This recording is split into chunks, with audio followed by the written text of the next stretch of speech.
The NFL is finally back.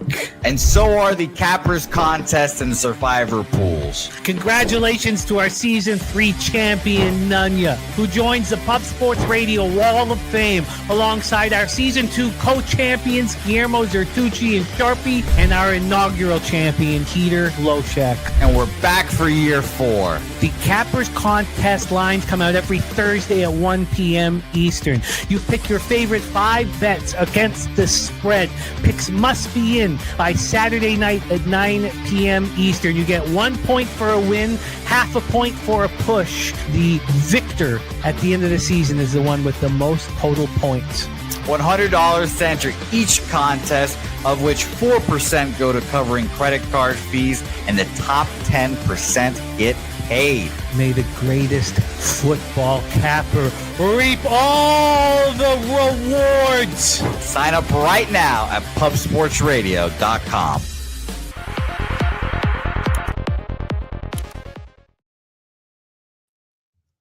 Ooh, let's get full screen, shall we? What up, cappers, gamblers, punters, hustlers, low baggers? That was a commercial for our big cappers contest that pops off here. I guess picks go official in 11 days. Picks go official in 11 days for the cappers contest, and we have huge news that we're going to do our full announcement here shortly. But Harbor Acres Cottages is going to be rocking with us again, so we're going to have a big bonus. It's going to be a new bonus this year. A big cash infusion to our contest. So we're going to be talking all about that here over the next 11 days. Really, really excited about the Cappers contest and the Survivor Pool. Shout out to all the Cappers in the chat. Let's bring on the co-host here for Loshak and the Bag. Our co-host, my co-host, went 20-6 plus 14.5 units last week in Major League Baseball. And he's also the inaugural champion of the NFL Cappers contest. Without further ado, please welcome our friend, Mr. Peter Loshak, to the show. Peter, how are you, my friend? I'm all right. How's the video? How's the audio? Russian at the end, as always. Video's okay? Audio's okay? Yeah. I've seen the image a little clear. I want to see you as clear as possible, but it's not too shabby, you know? Yeah, I'll tell you, when I came back from Bet Bash, I was locked in. I mean, I don't know exactly. I mean, it wasn't anything specific. But yeah, I could feel everything inside. It lasted for about 3 days. You know what I mean? And yesterday it kind of went away, but we'll see if I can't get some resilience and put it back. What I'm trying to say is that my performance last show was no accident. What I'm also trying to say is whatever was going on with me then was not there yesterday, is what I'm trying to say. We're trying to make it happen today, though, Jim. Yes, and I understand that completely because I had a huge turning point after we had our Pubapalooza. I had a strong weekend, and then I carried it over for the best 2-month run of my entire career. 2 months. So, yeah, it was 9 straight. I had 9 straight winning weeks, and it was just I know why that worked for you, getting a chance to be at Bet Bash and hang out with gamblers and get sharper, feel sharper. It's just kind of like your instincts just change, and you're like, all right, put the bullshit away, only focus on the non-bullshit. And it's like subconscious almost. You know what I mean? You just subconsciously shove the bullshit away. The non-bullshit becomes attracted to you. And I'm hoping that it was such a palpable feeling. And it's just everything was going right for about 3 days. And yesterday went a little bit wrong for me betting wise. But yeah, we'll see. Maybe it's just a blip. Maybe it'll continue for 2 months like you, Jim. But it's crazy how the mind works, you know? It is. And I'm still buzzing from our low bag summit of champions at Woodbine Racetrack. It was so much fun. So we want to make it an annual trip. No, I hear you. Yeah. And I there was one weekend where I hung out with Mr. Gokster, and then I came home. Nothing changed. Nothing.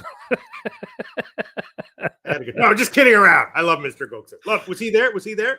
Oh, of course. Yeah, Gokster was there. Yeah, of course. Gokster was there. Man, it was so much fun. Great to see all the cappers here in the chat. We have Sparks Mercury over 173.5. That got up to 179.5.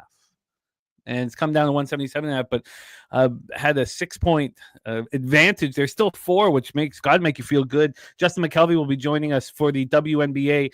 I have moved on a bet in WNBA.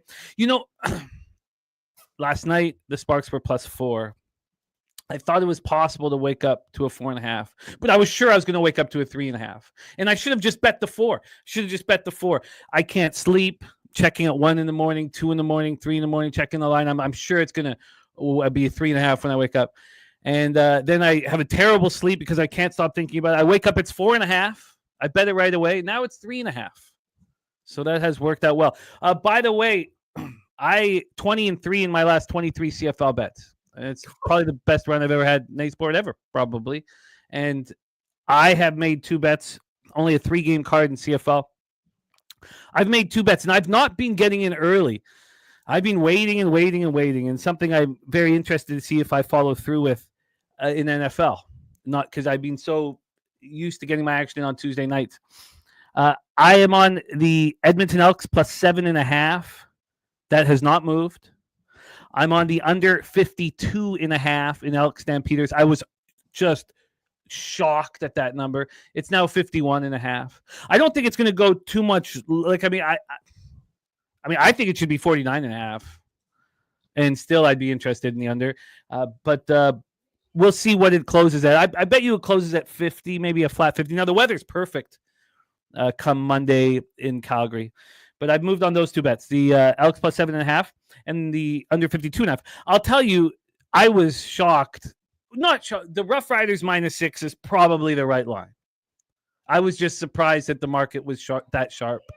The Rough Riders just get killed by the Stamps. They're going to bounce back. I'm shocked. It just shows that that the markets do get sharper as the season goes on. That's probably the right number. The Ticats opened at 6.5. They've dropped to 5.5. I want the Ticats badly. I expect the public will believe what they saw from the Argos last week. Just the public has a huge problem, and that's that they believe what they see. And that's why, when we went through 3 Down Nation, all 10 of their CFL cappers were on the Lions last week because they're not real gamblers. And they believe what they see like it's some fairy tale fun thing to do. Let's make picks for the week. That'll be fun. And so I think this number will go down to 4.5 or 4. At what point can we move on to Tiger Cats double result? Is my question. So that's CFL sort of in a nutshell as the lines just came out last night and we're waiting for it. But it's great to see all of you guys. We got Justin McKelvey. We got Stacks Play today in Stanton and Sparks Mercury over 173.5. Billy Friedrich, Pig Milk Play of the Day. Shouting out Jack Tripper. What did you think of our thumbnail today, Pete? Did you like it? Oh, I glanced at it for a second. It was quite pretty good. Entertaining as always. I have a few suggestions that I'll send over to our man Jose Bouquet for possible things that I would like him to put my face on.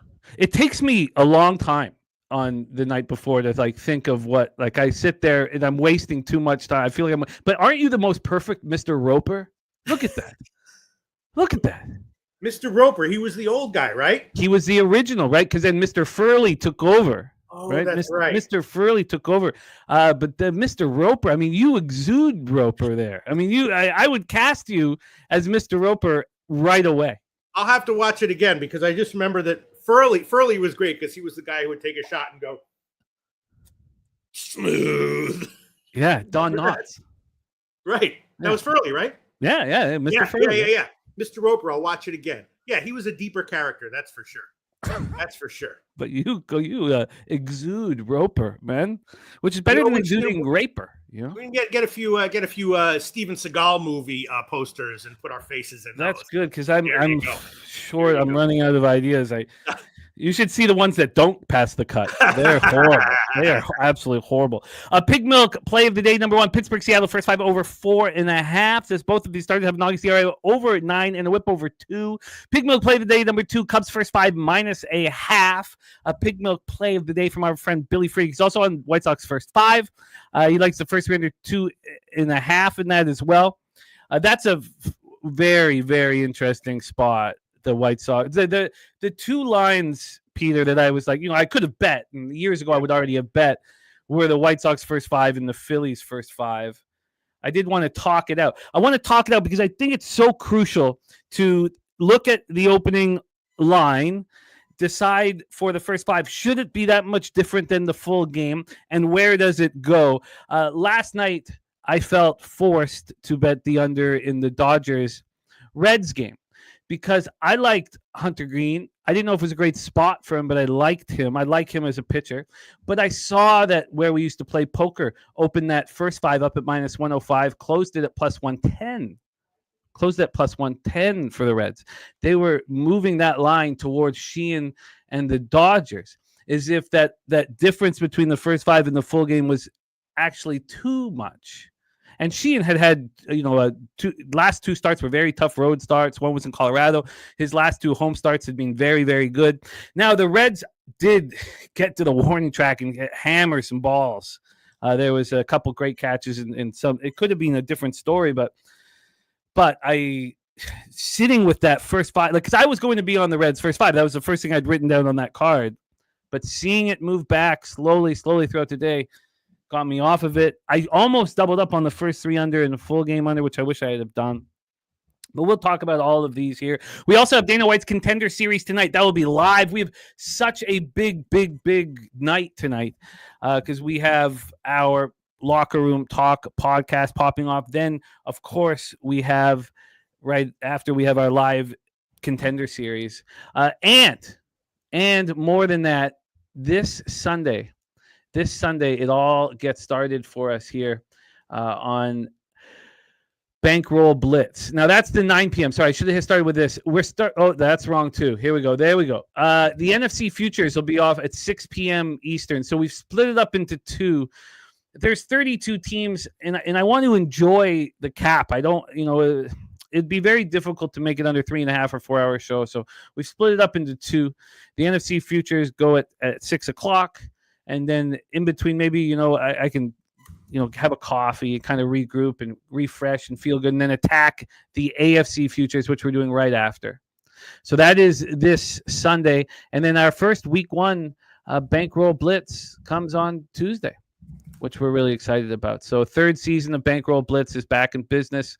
Jose Buquet going to be on the 1s and 2s and really, really excited about all of that. Nuke Worker in the house, man, is he just – if I keep saying this, but I really feel if there's a better guy in this industry, I've not met him. He was so much fun to hang out with, Peter, at Woodbine. What a class act. Great guy. So much fun. We got Swiggy ready to get to work. So shout out to Dumper, Nuke Worker, Ron Crawford, Peter Loshak, the Dapper Capper. Kong's Clips are signing up for the Cappers contest. Thank you, guys. It means a ton to us. Dougie Wise, my dude, Markel. And we've had 2 winners. We've had 2 winners of our races that have also gotten in, and we'll load those guys up and have them ready to go. We have Chase J. Chase J won the last race on Friday, and F. Donahue won it 2 Fridays ago. And then we'll be racing again this Friday, as well as the Friday after that. We got Dougie Wise, my dude, AM in the house, has his NFL action and NCAA action. I'm going to copy and paste that. Wine Time Sports says, all my college football week 1 plays are posted and pinned. How did week 1 of college football go for you, Pete? I tailed you guys on Hawaii, which cashed, right? Mm-hmm. Pure tails. I had that one. Oh, it went great. I tailed Iowa State. That one cashed. I think I might have had, I can't remember the games, but they were none of it was my own capping, although it was all my own capping of the cappers. And I don't even know if I had a loss. It was great. That's what I'm saying. When I came back from Bet Bash, it was just like everything. I had the over in the UNLV game. I had a big loss with the over in one of the FCS games. So that was a loss. But and I had Fresno State first half, which was a loss. Kong's Clips coming off. I had a big winner with Western Kentucky first half. That was a winner. Tailing Kong's Clips, baby. Nice. And I guess we got Kong off of Fresno State which is great news because he swept the board, which means he got off of Fresno State. Oh, wow. You guys told him not to take it? No, well, I mean, he was talking about taking it. We capped the game together, But if he swept the board, it means he got off of it, which is wonderful. 6-0 plus 7.41 units for Kong's Clips. Crystal Craig in the house, ready to get to work. Ronnie Lofton, Big Daddy Boom, Sweet Lou, Jason Meyer, the Eldorado custodian, Von Polo, ready to rock. Says, what up? Hopefully everyone's smelling good today. Let's get this money. We got T-Moss, Aaron, TJ here. Look at our friend TJ. Says, thank you for all your thoughts and prayers. Brittany is awake from her coma and talking and moving. Basically a miracle, back in action this week. That's just so wonderful to hear, man. That is I can't imagine what the parents of Brittany were going through, and I'm so thankful that they had a friend like you to take care of the sons and just be strong and lead by example. And man, that is unbelievable. So just wonderful, wonderful news for everybody. AM. I love this guy, AM. He says, my account on Pub Sports Radio still doesn't show me as a gold member. Can we get that taken care of, please? Yes, I put together a group of you, me, and Swig on X, and I text Swig. I know no one had replied to it yet, but I text Swig this morning. He said he would take care of it. So I've got that message this morning. Ronnie Lofton had my worst day ever of gambling on Sunday. Took yesterday off, regroup, but ready to get back at it today. Yes, Ronnie, sometimes you just need a day off to regroup. And look at that, Big Scott just signed up for the Cappers contest. Thank you, Big Scott. It's going to be huge. I think it's going to be. And also, there is a new influx of cash for our Cappers contest. Thankful to our friends at Harbor Acres Cottages. So we'll talk about that as it is all set up and confirmed, and we'll add some video for that. Very excited about that. A flank steak play of the day is the Mets money line here for 9 Legacy, amongst other action. Let's get this all copied here and pasted. Beautiful. Great to see AOD, just my 2 cents. Nate Dogg 420. He was with us at the Summit of Champions. Slatsy, Jonathan Yim. It was, and Slatsy's sister Bowser was there, and she ran. She had 3 races in a row, just cash, like huge scores. Jonathan Yim also had huge scores. We had Sammy Calmer there, who was just so much fun. Mike Richards from Raw, Mike Richards was there as well. It was just it was perfect, man. It was absolutely perfect. Thank you guys all for coming. All right, it is time for us to get to work here. Lil Domo, my dude, Tariq B, ready to go. I'm looking forward to hammering this. We got Turnbuckle Tommy with his action. Kong on Nebraska. So let us know if we can help anybody with the let us know if we can help anybody with any of the gold and silver memberships, what all the changes that we made with the memberships, and now our Discord popping off and all that stuff. Let us know here. My dude in the house says this show last 2 years helped a lot in the moments that I needed, and I feel that. I feel the same way. And my dude, it's been great capping with you, man.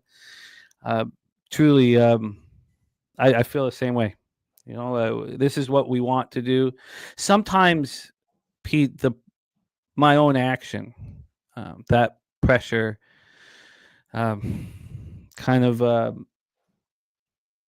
it just controls everything. It's not, it means so much to me being a part of this crew, being part of this community. But when I'm struggling, or if I'm losing, or if I'm putting my family in danger, shit like that, it's really weighs heavily on me.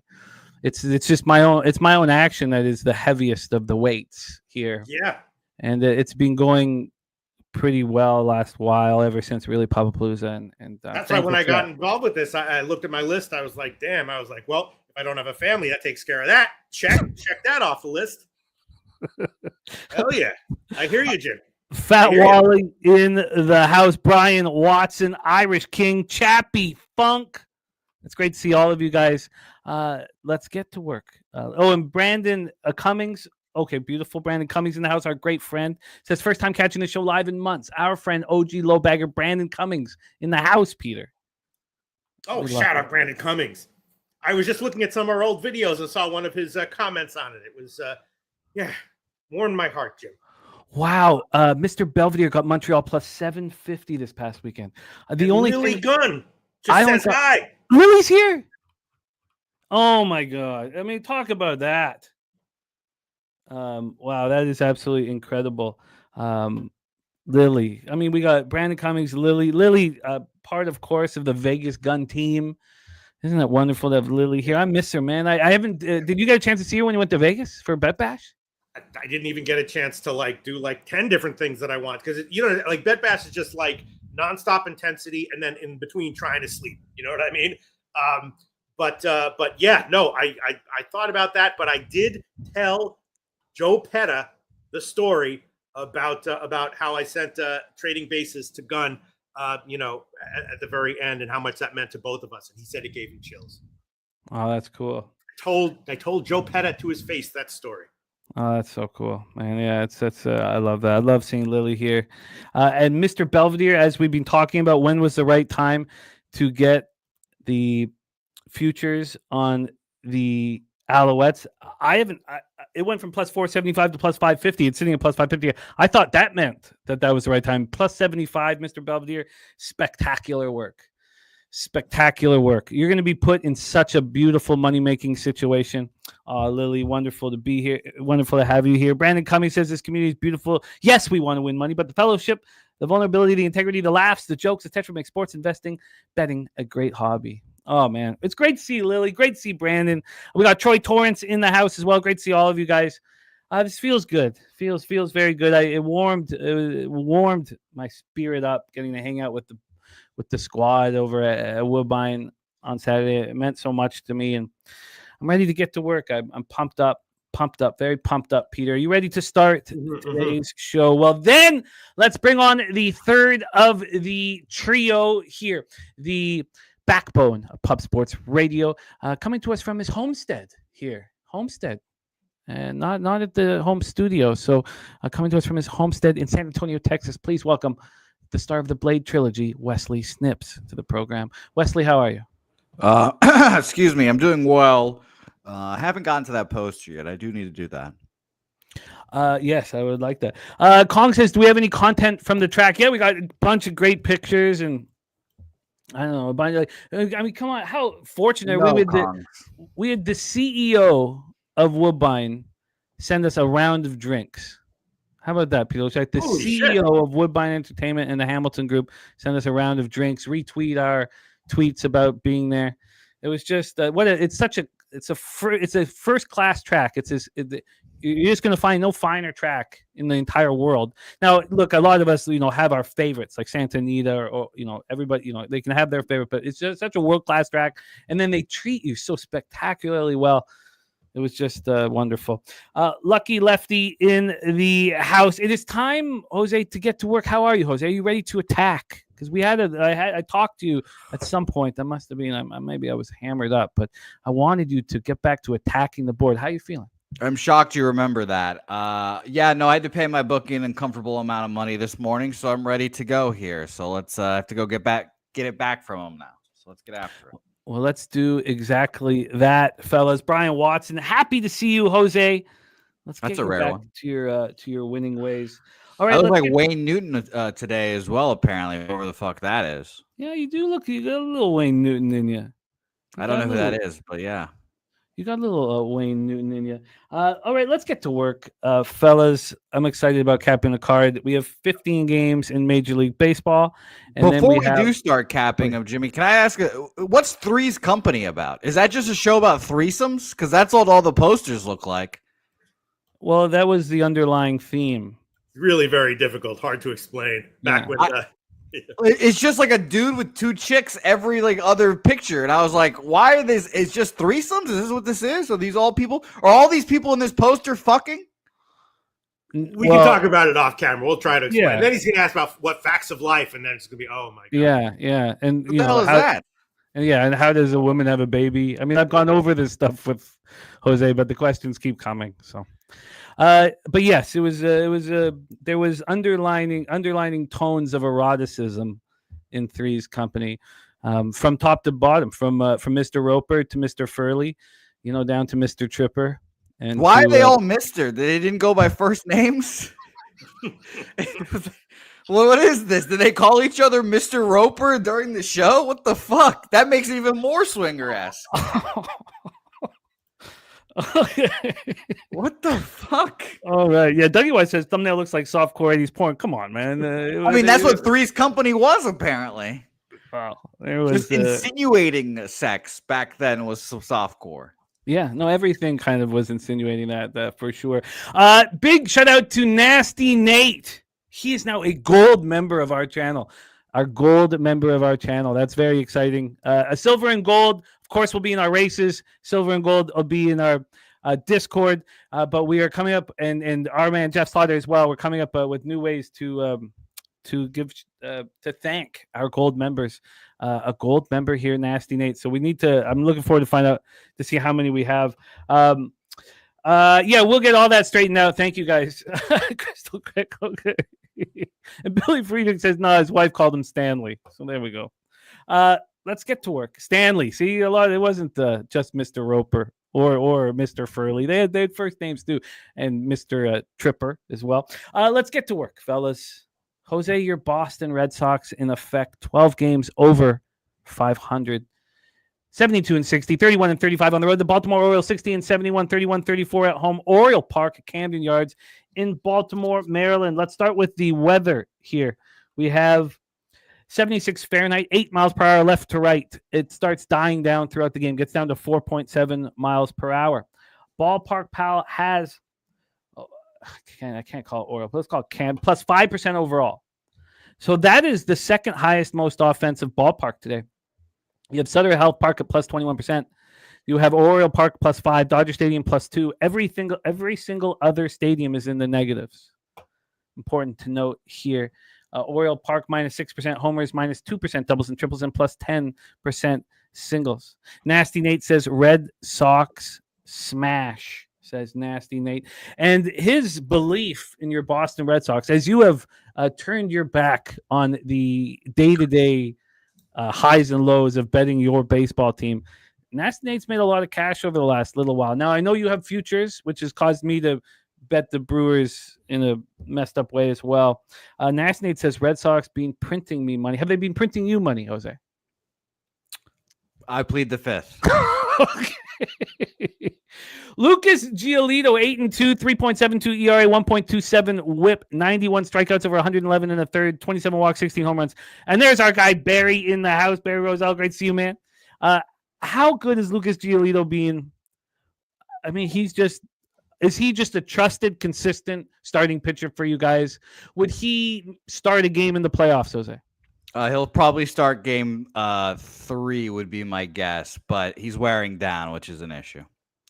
Tariq B says the Red Sox won't smash today. John says, why the Red Sox only minus 115, though? Low. Let's check that out here. Brandon Cummings says Giolito went less than 6 innings, 4 of his last 5 road starts. I don't know what to make of this. His last start, 4 2/3, 5 hits, 3 earned runs, 1 home run allowed, 4 strikeouts and 3 walks, 6-3 win at the Yankees. On the road this year, he's had 11 starts. He's allowed 25 earned runs, but just 49 hits and 25 earned runs, 11 home starts is strong. Just 49 hits and 61 2/3. 11 of them have gone yard, so he's allowed 11 home runs. He's allowed 11 on the road, just 5 at Fenway. On the road, though, opponents hitting 215 against him, and lefties are hitting him harder than righties, but his splits are pretty good. The question mark of the day is Kyle Bradish, back for his first start since June 14th, 2024. Tommy John surgery with an internal brace.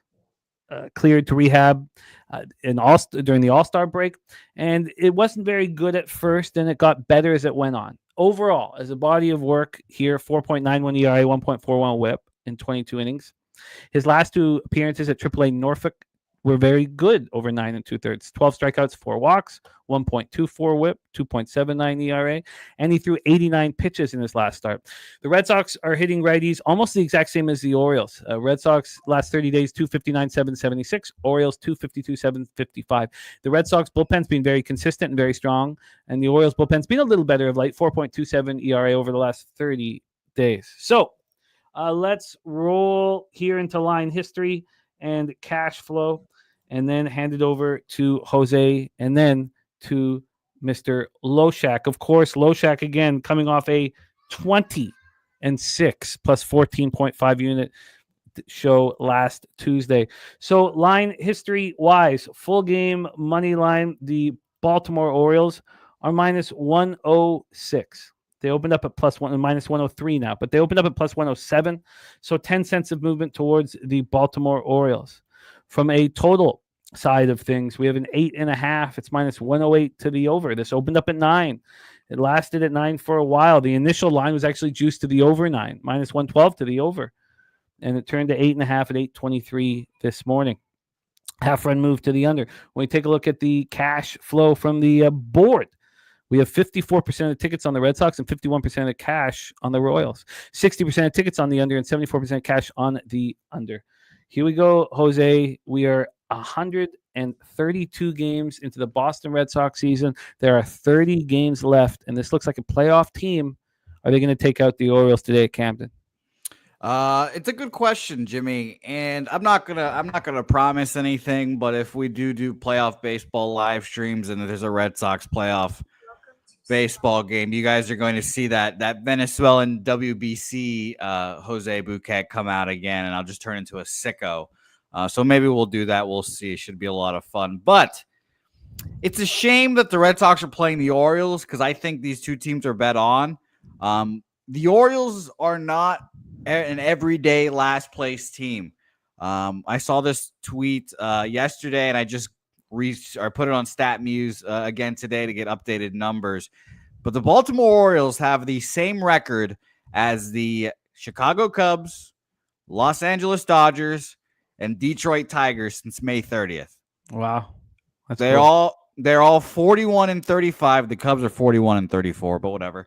The Cubs, all of them are right there, and the Orioles have just been playing really good. And it's a case of this team was supposed to be really, really good in the preseason. They have 2 terrible months, and now they're kind of coming back to the average normal we all thought they were, to being a pretty good team. So I think the Orioles are very good, personally. I am not wanting to fade the Orioles here, but I don't want to fade this Red Sox team because I thought yesterday was an Oriole spot. Like, and I was sitting there and I was like, how are the Red Sox not bet against today? Coming off of Sunday Night Baseball when you smack the shit out of your rivals in 3 of the 4 games. And it helped, I guess, that they lost that last game. They go on and win a close one yesterday. But I think the Baltimore Orioles are just a team to be feared and bet on here. And I cannot bet against the Red Sox here because I also think they're a very good squad. Even the line movement, makes me want to bet the Orioles here. I don't trust Kyle Bradish's first start back. You talked about it, but 4 2/3, 6 hits, 3 earned runs, 3 Ks, 2 walks, 5 innings, 2 hits, no earned runs, 9 Ks, 2 walks, 3 2/3, 6 hits, 3 earned runs, 4 Ks, 2 walks. So it's been okay. His overall K to walk is 25-8, but his last 3 in AAA all had 2 walks in it. I'd rather just watch Kyle Bradish's first time here. And like I said, Lucas Giolito is getting tired. He is wearing down. This is his first year back from a major arm injury. So I think Lucas Giolito, the more the season goes on, the more I would rather fade him than back him. So nothing more. I'm surprised that people feel like the Red Sox at minus 115 is low. I think this is line correct. Red Sox are 4 games under 500 on the road, but they're the better baseball team. The Orioles are 3 games under 500 at home, and they're playing good ball. This should be a pick 'em. I don't see why anybody thinks it shouldn't be. Giolito's a question mark, and Bradish is a question mark. We talk about the internal brace. It's tricky when you look at Tommy John surgery as a whole. You have some guys come back like we hope Bieber is coming back for the Jays. You have Alcantara's that have a 6+ ERA. Peter Loshak, and it wasn't just Alcantara being talked about here in Strider being talked about Robert Franklin. Strider and Alcantara were big points of conversation this week here up north when everyone's talking about, is Bieber. The people up here right now believe that Bieber is the biggest difference maker on our entire pitching staff and that he's the one who's going to be leading them into glory. After 1 game against the Marlins. Now his next game against the Brewers, it was supposed to be against the Twins, but we brought in Luke. It's going to be very interesting. Peter Loshak, fresh off your spectacular performance last week, we want it to continue. We need it to continue. Red Sox Orioles, take it away.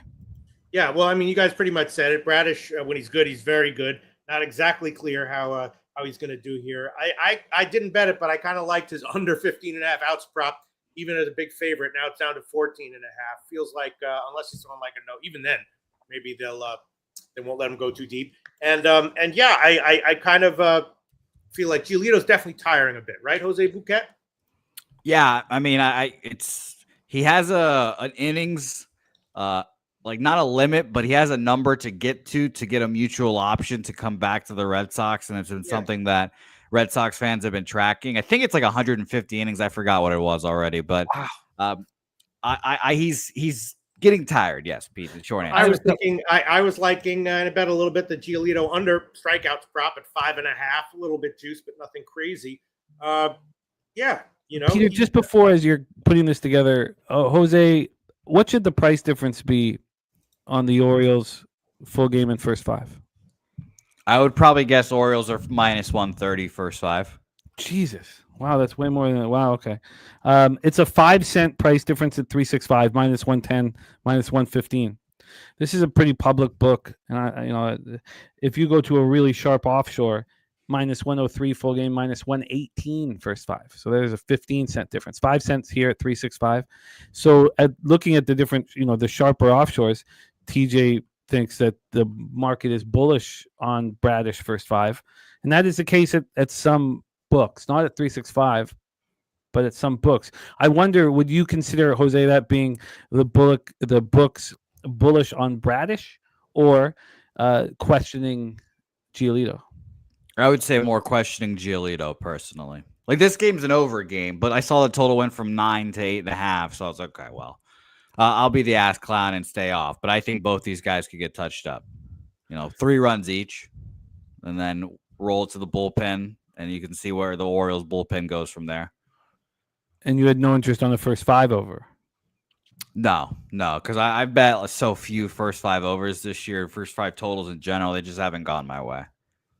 But I wouldn't hate a first 5 over. I'm sure it's 4.5, right? Yeah. So I'd probably stay off. Peter Loshak, final decisions. Yeah, Giolito under 5.5 strikeouts, minus 138. We'll take it. All right, Giolito. Oh, shit. Giolito under 5.5 Ks, minus 138 for Loshak, and nothing for Peter or I. Although it's certainly appealing that it's a 15-cent difference on sharper books. I don't know. I mean, I don't care that much what 365 does because it's such a public book, but I guess the Orioles first 5 is somewhat appealing, but I expect to have a lot of action today, and I don't know if I get there. It is very appealing because Bradish, when he's good, is obviously excellent. Giolito slumping, right? Or fatiguing. I think Bradish has the advantage on the mound, though, but I don't know how many innings he's going to throw. I'd be a little surprised if he threw 5. I know he went obviously 5 in the minors, but I would expect the Orioles to be babying him a little bit. Yeah, I was going to give that under 15.5 at like minus 200 or whatever. Couldn't believe it, but it's now 14. That's Bradish's number? Yeah, now it's 14.5 plus money. It's probably also okay, but yeah. Yeah, I figure they're not going to let him out there for a 6th inning, especially if he's throwing well. Yeah, and Jermaine says I found fading pitchers off injury to be very profitable. I mean, there's a lot of cappers who feel that way too. And one thing that Pete made a difference about years back was, are you coming back from an arm injury or not? And when you're not, that it's more appealing here. I just there's a ton of volatility. I'm with you guys. I'm also like TJ. I'm thinking about Orioles first 5. Nothing for me at this point, and there's no need to rush into this. I'd like to see this market marinate for a while. We have Peter though. Giolito under 5.5 Ks, minus 138. Let's roll on to game 2 here. 6:40 p.m. Eastern. The Atlanta Braves 59-72, 26-39 on the road. And the Miami Marlins 62-69, 31-35 at home. The great Hurston Waldrop. Now, I was on the Braves in his last start on the -1 line, so I just got a push out of it. I bet it poorly. He was going up against Martin Perez, who I want badly today. The guy just seems to deliver, although eye test wise, he looks weak. Waldrop, 0.73 ERA, 0.77 WHIP. He looks dynamite. And he looked dynamite in that 1-0 win at home versus the White Sox. On the road this year, he's looked as spectacular. 2 games played, 1 game started, 11 2/3, 5 hits, 1 earned run, 11 Ks, 4 walks, points hitting 128 against them. Righties are hitting 118 with a 286 OPS. Lefties 188 with a 472 OPS.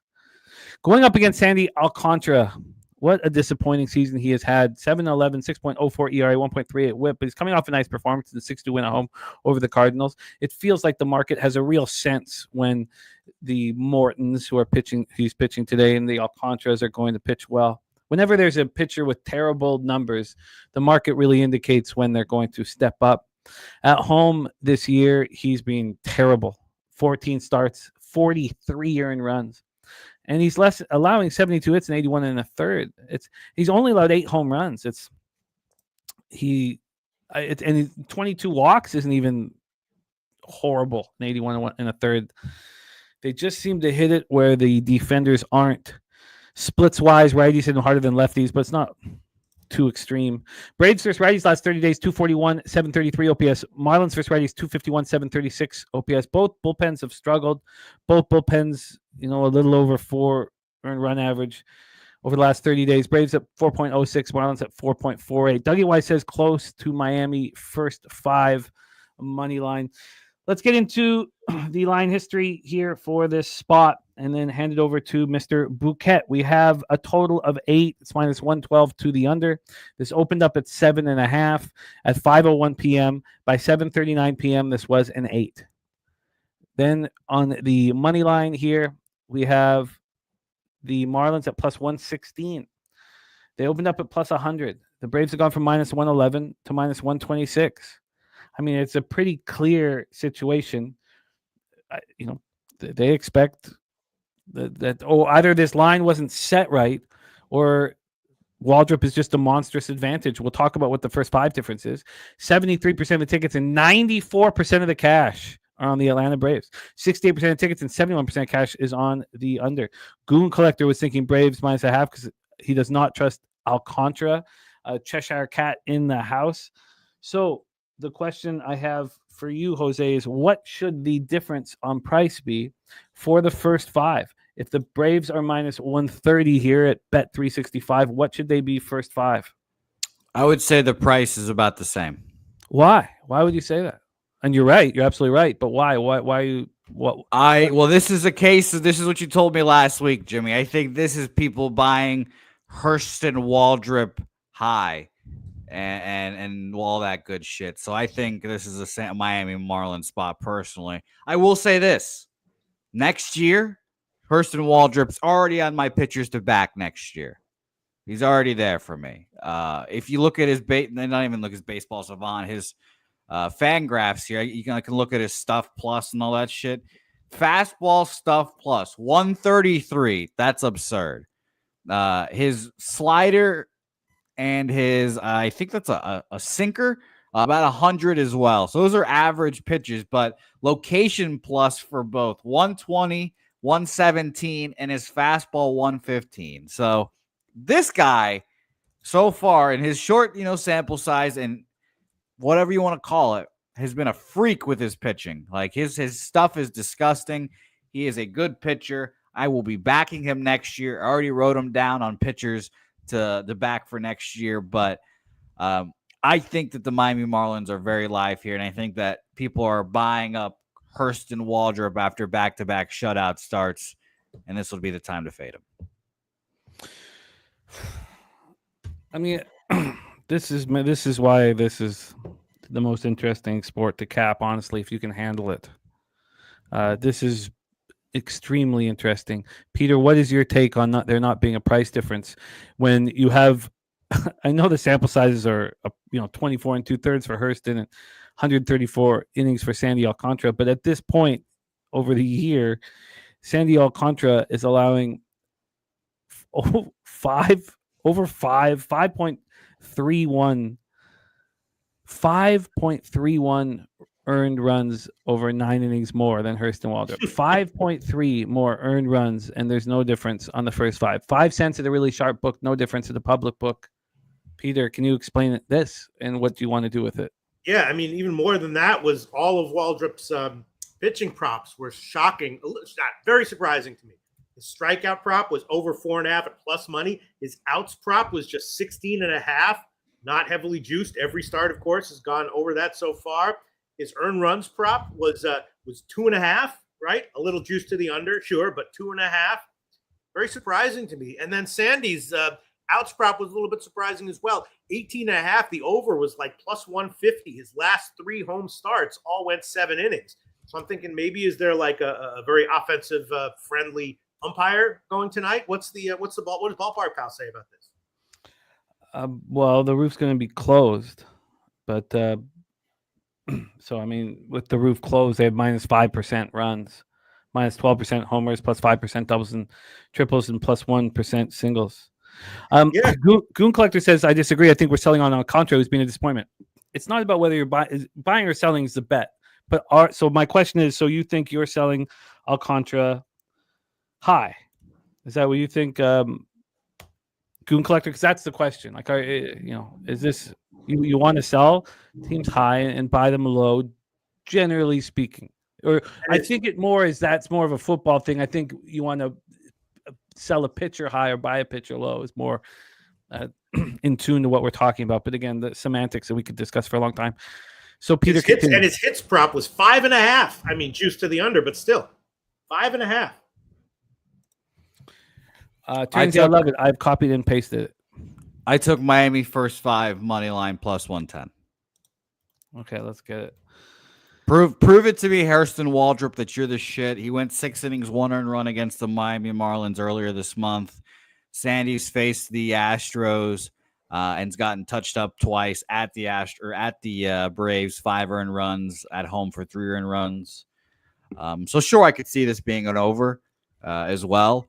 But shockingly enough, if you look at the best bullpens in this month, it is the Oakland A's, which I can't believe. The Milwaukee Brewers, unsurprising. The Detroit Tigers, and then your Atlanta Braves at 4th, which is unbelievable. So actually, all of Waldrop's props got bet in favor of him having a better start significantly since I first saw them. Earned runs down, strikeouts up, hits down to 4.5. So they all got bet. Good. Yeah, I mean, of course they did. That's what the public because they were absurd. They think they're taking advantage of numbers. They think, and maybe they are, Yeah, I mean, I'll take it back-to-back shutout starts here. Sandy, who I think, I looked at Sandy's, the splits for Sandy are hilarious to see. I mean, March, April, and May, 8.31 and an 8.64 ERA in both those months. First half ERA of a 7.22. So, and first time coming back from me, Tommy John. I'm not really surprised by that, nor should the Marlins have been. Second half, we've got a 3.56 ERA, which I can live with. I can stomach that. His July and August ERA 4.66 and a 4.68. So we'll ride that into the ground here, Sandy. Yeah, so you're getting first 5 Marlins at plus 110. Yeah, money line. Yeah, I think that have you sent it in? Have you bet it? Yeah. Okay, because I think in this type of situation, how does the public not hammer the Braves all day? I mean, I think you have nothing to lose waiting here. You're either going to get a better line or going to have a ton more confidence. Enzo Mafia joining us. So. I just, as you guys know, I fear MLB. I fear the books in MLB, but the line is moving towards the Braves. I mean, how on earth could this have opened up? Really at minus 111. You could say, well, the Braves are 13 games under 500 on the road, and the Marlins are 4 games under 500 at home, and even though they have a pitcher who's statistically dwarfs Alcantara. I've got to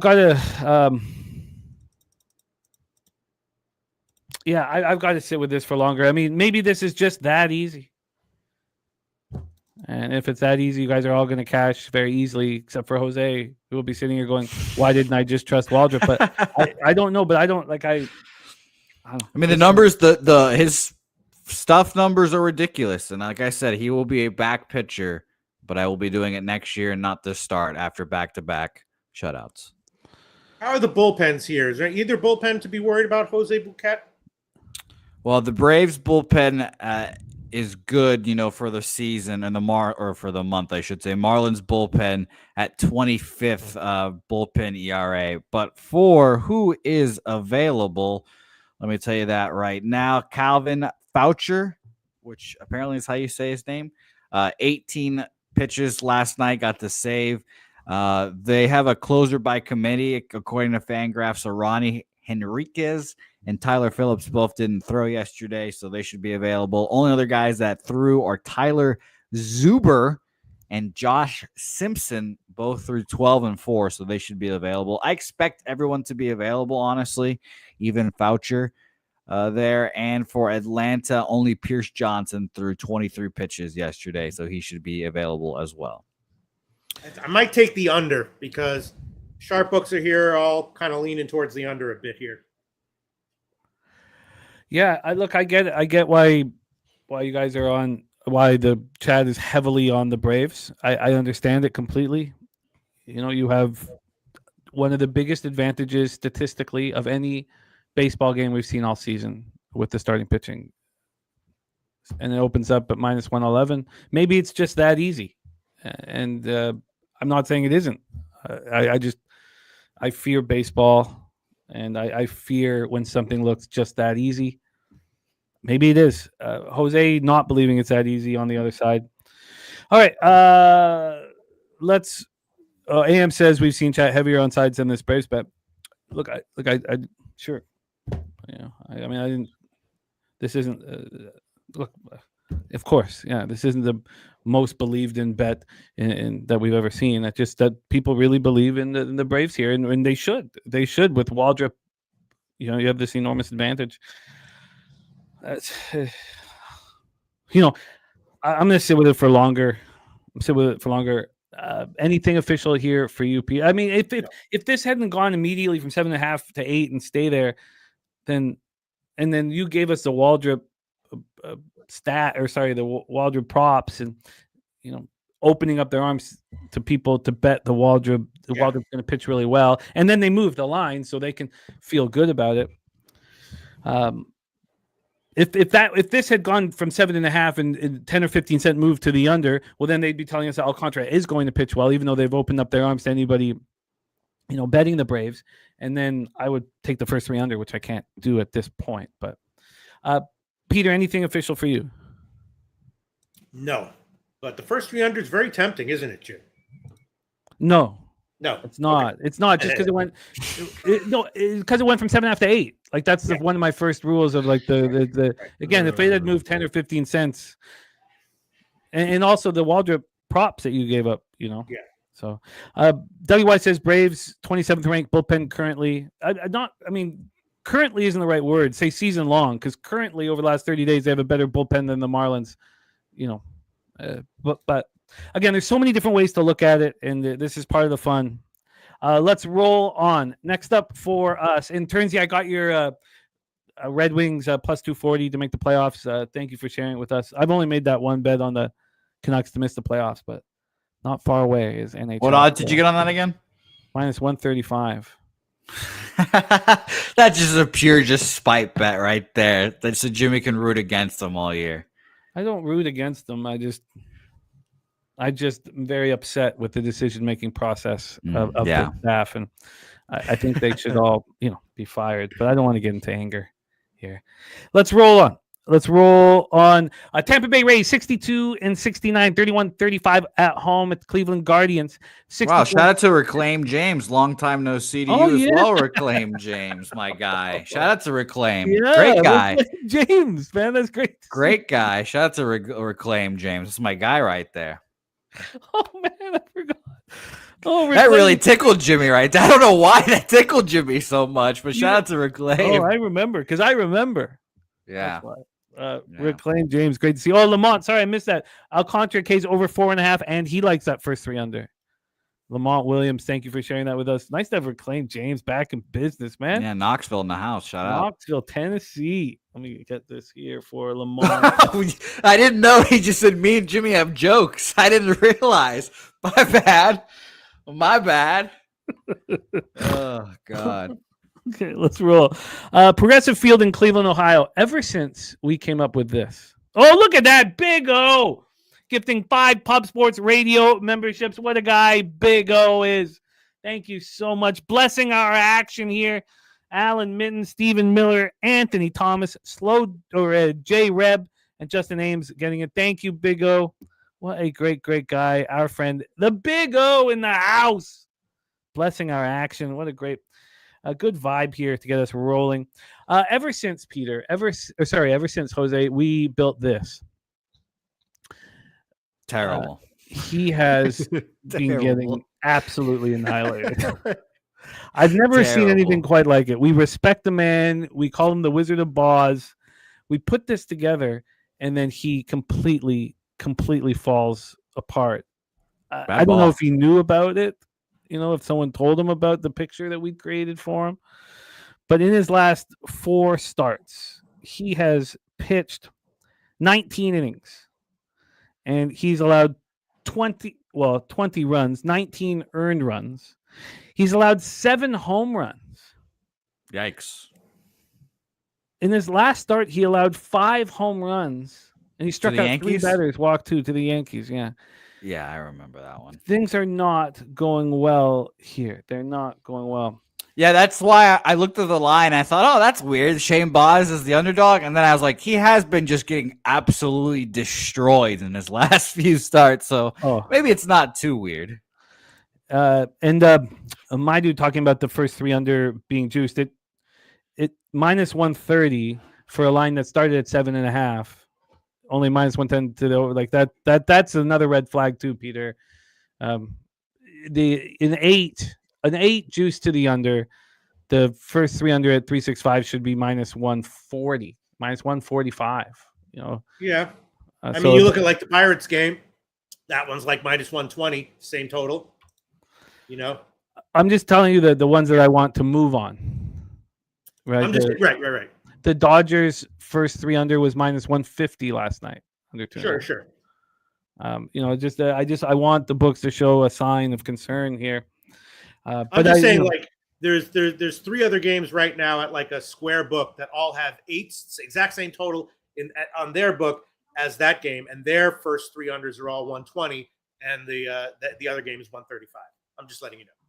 Oh, where's the 135 at? Caesars. Okay, because usually Caesars has better lines than us. Over 365. I just got the minus 130.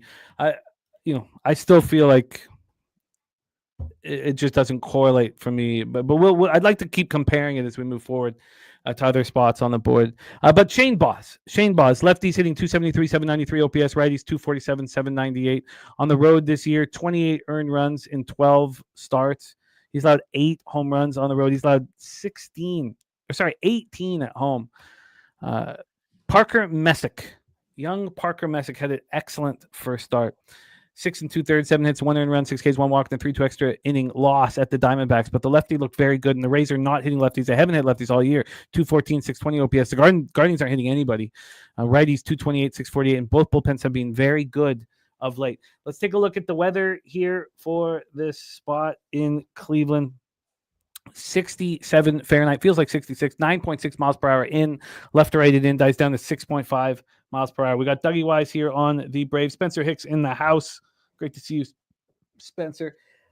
So let's take a look at the expectation here of the Daily Stadium report of Progressive. Minus 5% overall, minus 13% homers, minus 2% doubles and triples, and plus 1% singles. Tariq going to be on the under 8 here in this one. Let's take a look at the line history. We have the here we go. We have the Guardians at minus 113. It's full game. They opened up at minus 118. So a very slight move towards the Rays from plus 107 to plus 105. From a total standpoint here, we have an 8 minus 112. Oh, sorry, that's the wrong one. That was Miami one. I apologize. We have a 7.5. It's minus 110 to the over. This opened up at 7.5. After 2.5 hours, it moved up to 8. About an hour, 45 minutes later, went back to 7.5, where it stayed. At one point, this was juiced pretty heavily to the over, minus 114. This morning, now it's minus 110. Overall, though, just 4 cents of movement towards the under. And when we get to the cash flow for the American League Rays Guardians spot, 57% of tickets on the Rays and 85% of cash on the Guardians. 67% of tickets on the under and 95% of cash on this under. Take it away here for us, Mr. Bouquet, Rays Guardians. Yeah, I stayed off this game. I found it to be pretty, confusing, difficult, whatever the word might be for it. Ba's been struggling, but I still generally believe in him. Parker Missick still kind of an unknown, and Billy Friedrich mentioned how the Guardians are just terrible against righties, and if you're a righty that needs to get back on track, go face the Guardians. To put a number to it, Guardians are dead last in the month of August against righties, 66 weighted runs created plus. So if Shane Baz doesn't do it here, then shut his ass down for the rest of the season. I don't know. Maybe they're trying to lose, but the Orioles are I don't even know what the records are, but they're a last place team in the AL East, but the Rays feel like the last place team in the AL East with how they've been playing. So I'm off this game, but I expect Shane Baz to pitch well. I really do. We talked about Parker Messick before his first start, and we talked about what he did in 24, going from a high A to double A. He looked excellent in double A. 13 starts in high A, looked good. Went up to double A, 23. Now he's 24, but last year when he was 23, he looked excellent. This year in triple A, Columbus, he was great. 3.47 ERA in 20 starts, 1.22 whip. He looked really good. Again, he walks a little bit, too many batters, but this is a small pitcher. I mean, he's 6 feet tall, and he's probably not that. He's probably 5'10 and a half, 5'11. You don't see a lot of these guys making the majors. This guy, he's a gamer. He's an absolute gamer. Peter Loshak, take it away. Rays Guardians. Sonny Gray, I think, is one of those, right? Yeah. I can't explain what the hell's happened to him. Sonny Gray? Yeah. Oh, Yeah, sorry. I thought you were talking about Boz in my head. Sorry. All right. Yeah. Sonny Gray, little guy too. I mean, this one is, I don't know. I mean, we'll see what happens with the pitching props, but Boz's hits prop is like 4.5, slightly juiced to the under at some sharp places. Outs prop 16.5, way juiced to the over, and earned runs 2.5, way juiced to the under. So obviously, as of right now, market expecting Boz to be a lot better than he's shown in recent starts. And then Messick, it's always very tough for me. The hardest pitching handicap in baseball for me is a guy who I think is pretty good, comes up and does have a great first start and then has a second start. Unless he's a flamethrower like Mizurowski or someone like that, it's really hard to expect. I think Messick will probably have another okay start, probably like, I don't know, 5 innings, 2 runs, something like that. 6 innings, 5 2/3 or something like that. Very tough here, but the market definitely expecting Baz to have a much better start here than he's had at all in August so far. So. Yeah, and do we trust it? I mean, Jose, what should the price difference be for first 5 to full game? Same price in my head, probably minus 125, minus 130. The Rays are plus 100 at Bet365. They're minus 105 first 5. If we want to go to, oh, sorry, did I say Braves? No, you said Rays. Rays, okay, thank you. And then when we go to, I just want to check a sharper book here very quickly, Pete, for the price difference. We have plus 105 full game, minus 103 first 5. I think that. If you're expecting Baz to have a good start, then either Tampa Bay first 5 or the first 5 under are good. One of those has to be true. Yeah, because the Rays aren't hitting lefties. And this is sitting at 7.5. I mean, Baz was still mostly getting Ks even when he was getting hit, right? Yeah. So yeah, I remember that Yankees start. He gave up 3 home runs and then struck out the next 3 guys in that inning yeah, too. I mean that does kind of mean something. I mean he's been getting crushed, but the strikeouts are way up. And for Jimmy, your sake here against lefties, to Tampa Bay, 77 weighted runs created plus this month. So both of these guys, both these lineups, terrible against each handed pitcher. And the first 3 innings is just minus 120. Spoons bets Guardians. Guardians are on Spoon's card. Wow. Okay. Spooner, can you pop your action in the chat? TJ has Rays. Wow. It's so strange that 7.5 would have a minus 120. I mean, that's just Too cheap. That's crazy. I mean, it shouldn't be. Yeah, you're right. Yeah, exactly. Too cheap. Mine shouldn't be minus 120. I mean, again, the Dodgers last night was minus 150. Right. Yeah. This is one of those spots where you would say if I was a better capper, I'd be betting the over. Not on the first 3, yes. Yeah, Sure, definitely. But I would only then take the first 5 over. But I don't. Yeah. I think that over is a pretty blatant look too. I kind of. Oh, okay. No worries. How's Tampa Bay's bullpen right now? Good, strong. Both. Well, I don't know. We can hear from how fresh they are, but both the Rays and Guardians bullpens. Now the Guardians bullpen has been really good, but they can't close a game out.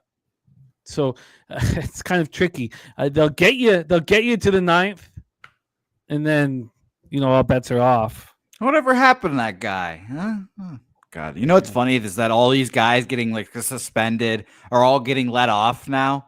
Like the fucking McDaniels, the NBA guy. Everyone thought he was throwing. Now he's just scot-free. Rozier, the same thing. It's all very funny. Pete Fairbanks, Edwin Usita, I don't know how to say his name still, Griffin Jacks, Mason Montgomery, and Brian Van Bell, all the guys that didn't throw yesterday. So Clevenger, 11, Brian Baker, 13, probably both still available. Mason Englert through 34, and he's the only guy I expect to be unavailable. So their bullpen ready to go. And Fairbanks hasn't thrown in 3 days, so he will probably end up throwing today. If it's even remotely close. As for Cleveland, kind of the same story. Everyone except for Tim Herron and our friend Jakob Younis got the day off yesterday. Basically everyone besides Cade Smith and Evan Gaddis threw the day before. So fully rested for the back end. Cade Smith, last 2 appearances have blown saves, losses. As well as Jimmy's mentioned. So we'll see if they can get there. But Cade Smith and Hunter Gaddis, both 3 days off as well. The ass eater play of the day is in from Reclaim James. Going to be a little harder making a video for the ass eater play of the day. Not impossible, but a little more difficult to create that. The ass eater play of the day from our friend Reclaim James. Nice to have Reclaim James back. Nice to have him back in business, man. Justin McElvey moved on Baltimore first 5. I'm an inch away from doing that myself, Jimmy the Bag. Troy says we should be betting Cleveland. I mean, when a pitcher has allowed 19 earned runs in his last 19 innings, and the line isn't moving really away from that pitcher, and it's so easy to fade that pitcher, and the public is fading that pitcher. That makes me not want the simple answer, right? That's just how I cap. Like if that's the simple answer, well, you guys can have it. You guys can bet it. Maybe I'm making things a little too confusing or trying to be too cute, but it's just what's worked for me. When I've made the play that made sense, I've lost my shirt in Major League Baseball, and I don't do that anymore. So it just doesn't work like that. It's not clean. The breakdowns that sound the best, they don't have a positive ROI in my estimation. So no, I don't think we should be betting the Guardians, but I understand why somebody would. Okay, nothing official for you gentlemen in Guardians Rays. No, but what was the first three total? Again, 1.5. I'll be quietly watching that this game. It was 2.5 at -1. Pick 'em. 2.5 at a pick 'em. 2.5 first three. At a pick 'em, which makes no sense. You know, Wow. it just makes no sense whatsoever. Like, it just doesn't correlate at all. All right, well, I'm going to write that down and just see how that goes, just to be curious. Yes, which would then, lead us, to the first 5 over, because that's one that we're more comfortable betting. And that first 5 over is 4.5 at -105. The first 5 over, you need 5 runs to cash it. And then the full game over is a 7.5. So you only need 3 runs in the 6th, 7th, 8th, 9th innings. That's very, very telling. It tells me that these. Weird. Okay, so you know what? That's just so crazy. That means that the over has got to be live. I don't know if I get there, but I'm gonna write it down. First 5 over 4.5. All right, let's roll on. Next up for us here is Nationals.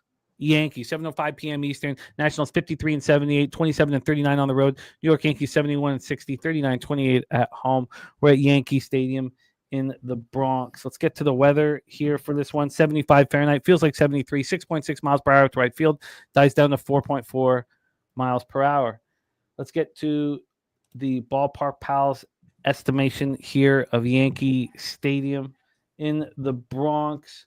We have -5% overall, plus 22% homers, -26% doubles and triples, and -6% singles. Aubrey says the Yankees roll. Stacks play today. Number 2 is Stanton. Giancarlo Stanton, over 1.5 bases at +115 for our guy, Justin McCelvy. Stacks, stacks, stacks, stacks, stacks, stacks, stacks, stacks, stacks, stacks, stacks, stacks, stacks, stacks. Mackenzie Gore, the lefty, going up against Luis Heel. Mackenzie Gore, 5-12, 4.11 ERA, 1.35 WHIP. In his last start, he went 4 1/3, 6 hits, 3 earned runs, 2 homers, 5 Ks, 4 walks, and a 9-3 win at home versus the Mets.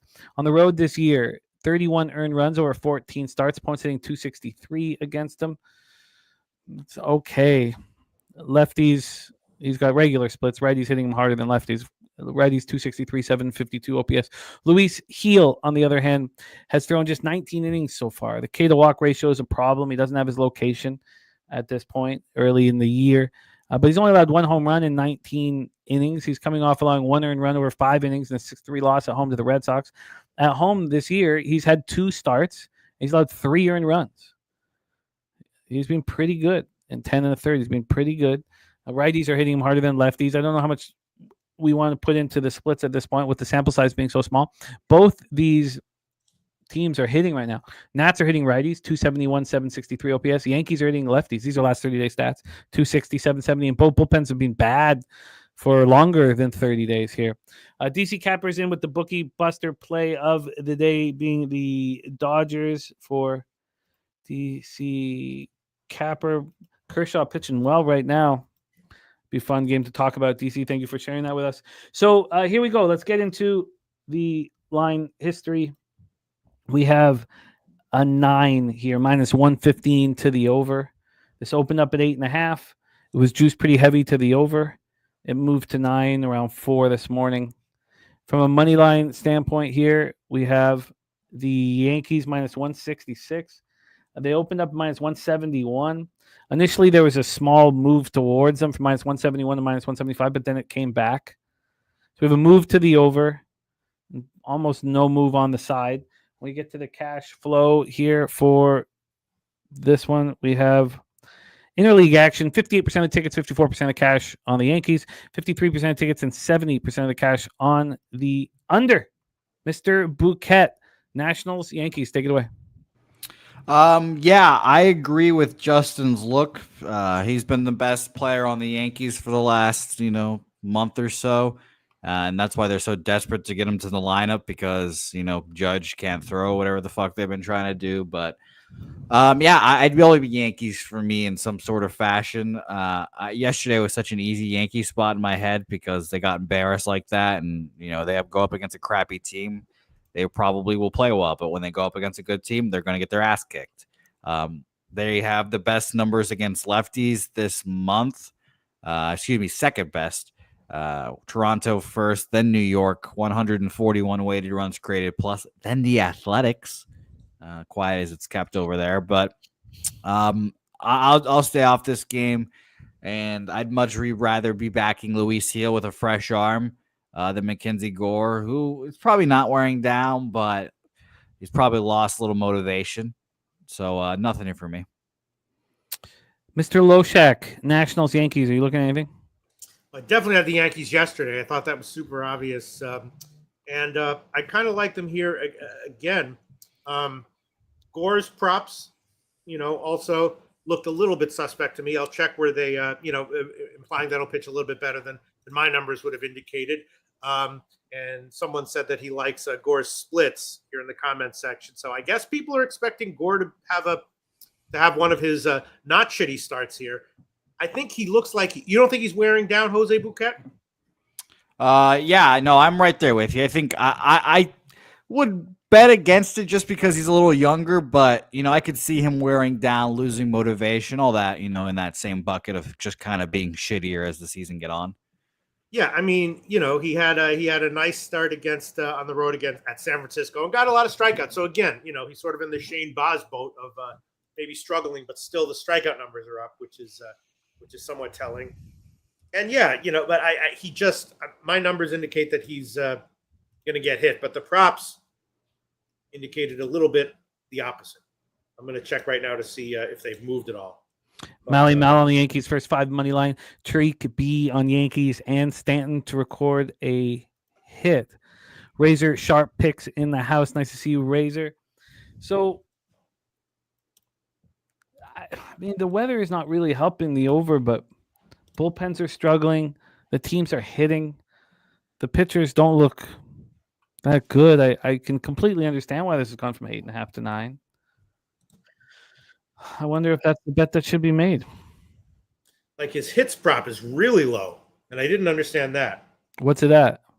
4.5. Not crazy juice to the over, but not crazy. What does Ballpark Pal say about hits? Hits are bad, terrible. Minus 26% doubles and triples and minus 6% singles. So that explains that. Yeah. The long ball is plus 26%. Right. Or sorry, the long ball is plus 22%, and that's what would be keeping this moving. Yeah. Okay. I mean, there's a ton of volatility in this game. Right. Which is why I'd want to be taking dog lines. Mm-hmm. If I was going to take anything. You know what? I'm going to take Gore under 5.5 strikeouts at plus money. He might come in here and have 10, but if he gets hit, he'll be gone. And it's possible he'll have a good start but not get a lot of strikeouts. I'll take Gore under 5.5 strikeouts at plus money, officially. What was the juice on that under 5.5 Ks? I'll find it. It's going to be plus money. I'll find the best line. All right. Brandon saying Gore 1-4 with 7.88 ERA last 7 starts. Gore was 3.02 at the All-Star break. All right. I mean, I have some interest in the over. And I might get there. I think it just makes sense all around. Not getting hits is a bit of an issue. You would need the long ball. Mackenzie Gore's allowed 19 home runs in 142 and a third. He's allowed 9 on the road in 77 and 2/3. Heel has allowed just 1 home run in 19 innings. Yeah, Heel's problem is walks. But yeah. So I don't know. I don't know if I get there. I don't know if I get there. Treeks also got a 2-team parlay, Yankees, Jays at plus 145. Ricky Bobby is on heel under 5.5 Ks. Interesting. Okay. Let's roll. Cheshire saying too much volatility. Mark Staszowski says, why do you think the line opened up at 8.5? Well, the weather's not helping offense, first and foremost. Secondly, if this is just we just kind of figured out a part of it. If you're going to get all your offense from home runs, Luis Hill's only allowed 1 over 19 innings. I know that the Nats are hitting hard right now. Last 30 days against righties, 271, 763, but I think that's part of it. So I don't think it was wrong to open it up at 8.5. Do you Jose think that was wrong? Like a line that because now we have a juice. Now if you want under 9, that's plus 103. I mean the over 8.5 was juiced anyways to begin with, minus 119 at the absolute least. Let's see where we used to play poker. Here that's that opened up. Now this is minus 117 to the over. This is just getting hammered to the over. That opened up at 2:39 p.m. minus 113. 10 minutes later, it's minus 116. Maybe it was. I mean, the books seem concerned about opening it up at 8.5. A big shout out to our guy Billy Friedrich, who just signed up for the Cappers contest. And Razor Sharp Pick says, "Give me the dog in this one." As Mark Sasowski says, "My cap thinks it was low, and now it's going to 9.5." Yeah, I mean that's completely valid. I mean, I wouldn't get too caught up in heel splits, and I don't really trust Mackenzie Gore anywhere right now. So I'm going to need to study this more. I mean, if this is probably just an over smash and grab, and the survivor pool too. Billy Friedrich, thank you, my friend. All right, so do we have a line for Gore under 5.5 Ks, Pete? 120 plus 120. Plus 120. Cashed a couple of plus money bangers last week. Peter going right back to it here. Okay, let's roll on to our next spot on the board. And we have 2 different takes here of this game because we see our guy Mal on the Jays first 5 money line. We also see Dougie Wise on the Minnesota Twins. Let's get into it. 7:07 p.m. Eastern with the Minnesota Twins, 59 and 72, 26 and 41 on the road at the Toronto Blue Jays, 77 and 55, 43 and 21 at home. Yes, Razor, the picks have to be in Saturday night at 9 p.m. Eastern, which allows us to then talk about it.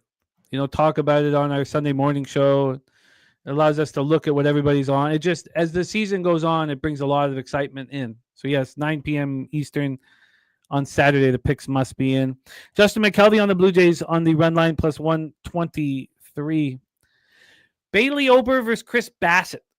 Bassett coming off that nice start at the Pirates. Wasn't a winning start, but it was a nice start. 5 2/3, 6 hits, 2 earned runs, 10 Ks, and 2 walks. I wonder if this is expected to be. I don't think it's supposed to rain at all, but we have partly cloudy. It's starting to get cooler up here too. Let me just take a quick look at what the weather is supposed to be here. If there is any rain coming, yeah, there's rain at 5 p.m. This roof could easily be closed tonight. So you got to really kind of keep your ear to the streets here. Ron Crawford, spreadsheet play of the day is in, and it is your Toronto Blue Jays. Shout out to our guy, Ron Crawford. Ron Crawford!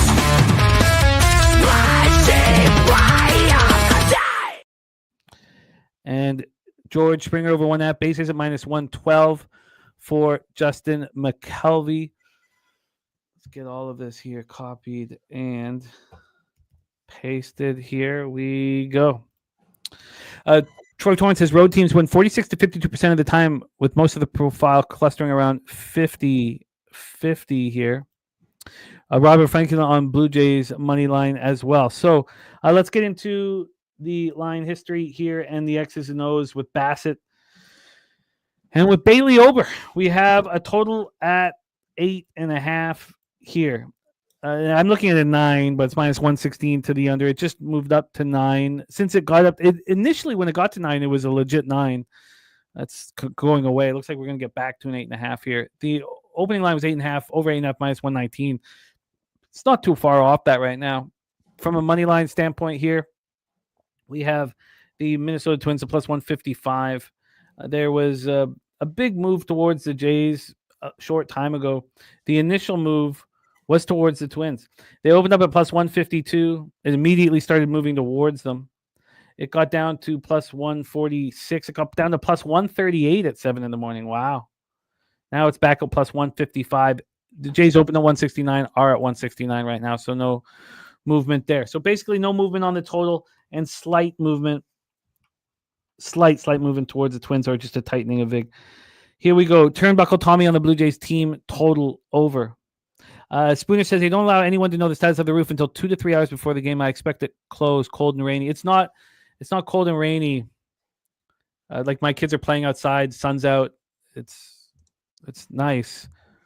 It's warm in the sunshine too. But yes, we had the similar situation where I didn't think the roof was going to be closed. There was going to be rain 2 or 3 hours before the game, and they kept it closed. So I imagine that will be the situation here. Again, like it's beautiful outside right now. So let's go into the X's and O's here for this one. And we have, let me move back over. Sorry, I'm moving too quickly here. Bailey Ober, 4-7, 5.05 ERA, 1.32 WHIP. His last start, 5 2/3, 3 hits, 2 earned runs, 1 homer, 7 Ks, 1 walk, and 4-2 extra inning loss at home versus the A's. He pitched really well. He's not been good on the road this year. He's been terrible. 310 opponents batting average led. He's allowed home runs nonstop this year. 25 home runs in 114 innings. 11 have come on the road. 14 have come at home. Lefties hitting 286 with an 838 OPS. Righties 263, 790. It's a pick your poison type of situation. The Twins are not hitting righties. 224, 690 OPS. Jays versus righties 275, 823 OPS. And we have birthday pick for Wendy. Absolutely wrong, Crawford. Absolutely wrong, Crawford. I mean, AM saying it's cold. Okay. Trying to deal with the stress of doing this each day. I did go outside and sit in the warm sun right before the show started with my kids playing in the background for about a minute and a half till I got too stressed out or anxiety riddled to sit out there any longer. Jose Bouquet, Twins, Jays, take it away. You're muted, my man. Stay off game for me because I think the Blue Jays are a little overpriced here, but they kind of probably should be this price because they've been that good. The bats have been hitting. It's honestly been shocking to see that they just keep hitting. It's just these guys in the lineup just keep going. And by the way, Jimmy, is Santander hitting? I haven't heard of Anthony Santander's name, my Venezuelan, because the best thing that the Toronto Blue Jays did this offseason, invest in Venezuela. They just gave a bunch of money to Venezuelans. And that's probably why their success has been so good, if not from an on-field standpoint, from a karma standpoint. So it's been nice to see that. But there's nothing here for me, unfortunately. I don't trust Bassett. I don't really trust Ober. I'd lean over, honestly. But, you just talked about the weather condition, the roof and all that stuff. So it's going to be a stay-off game for me. We have Ron Crawford now in the Cappers contest. Thank you, Ron. TJ on the Jays -1 here. Slow Jam says school has started in Texas. Says thank heavens we start next Tuesday here. So again, I don't think I talked about the cash flow. 54% of the tickets on the Jays and 83% of cash on the Twins. 60% of tickets on the under, 92% cash on the over. The only thing that could possibly, I could infer from that is that Ober is going to have a nice start, just like he just had. Now, it's very risky trusting pitchers against the Jays at home. Who has the advantage on the mound, Jose? Bassett. What should the price difference be? First 5, if it's -170 full game. I would probably say about the same, maybe even a little cheaper because the Minnesota Twins bullpen. So I would guess -160. Yeah, it's the Jays full game here are -180. Yeah, so it'd be -170, I guess. Yeah, that's exactly it. Go get that cash, Spooner. Thank you for sharing your action, my man. Let's hear from Peter Loshak, Twins, Blue Jays. I was definitely thinking about the over here. Both these bullpens are a little bit iffy, right, Jose Bouquet? Right, Pete. And both starters can be all right, but they're nothing special. They're a little bit iffy too. Bassett, off of a 10 strikeout start. Ober's been okay, but not great. Facing a nice little lineup there. So I was liking the over. And I guess liking some Bassett's earned run prop was just 1.5 heavily, and his hits prop was only 4.5. What's Ballpark Pal saying on this one, Jim? If you don't mind repeating. Well, the expectation is going to be that they have the roof open here with their expectation.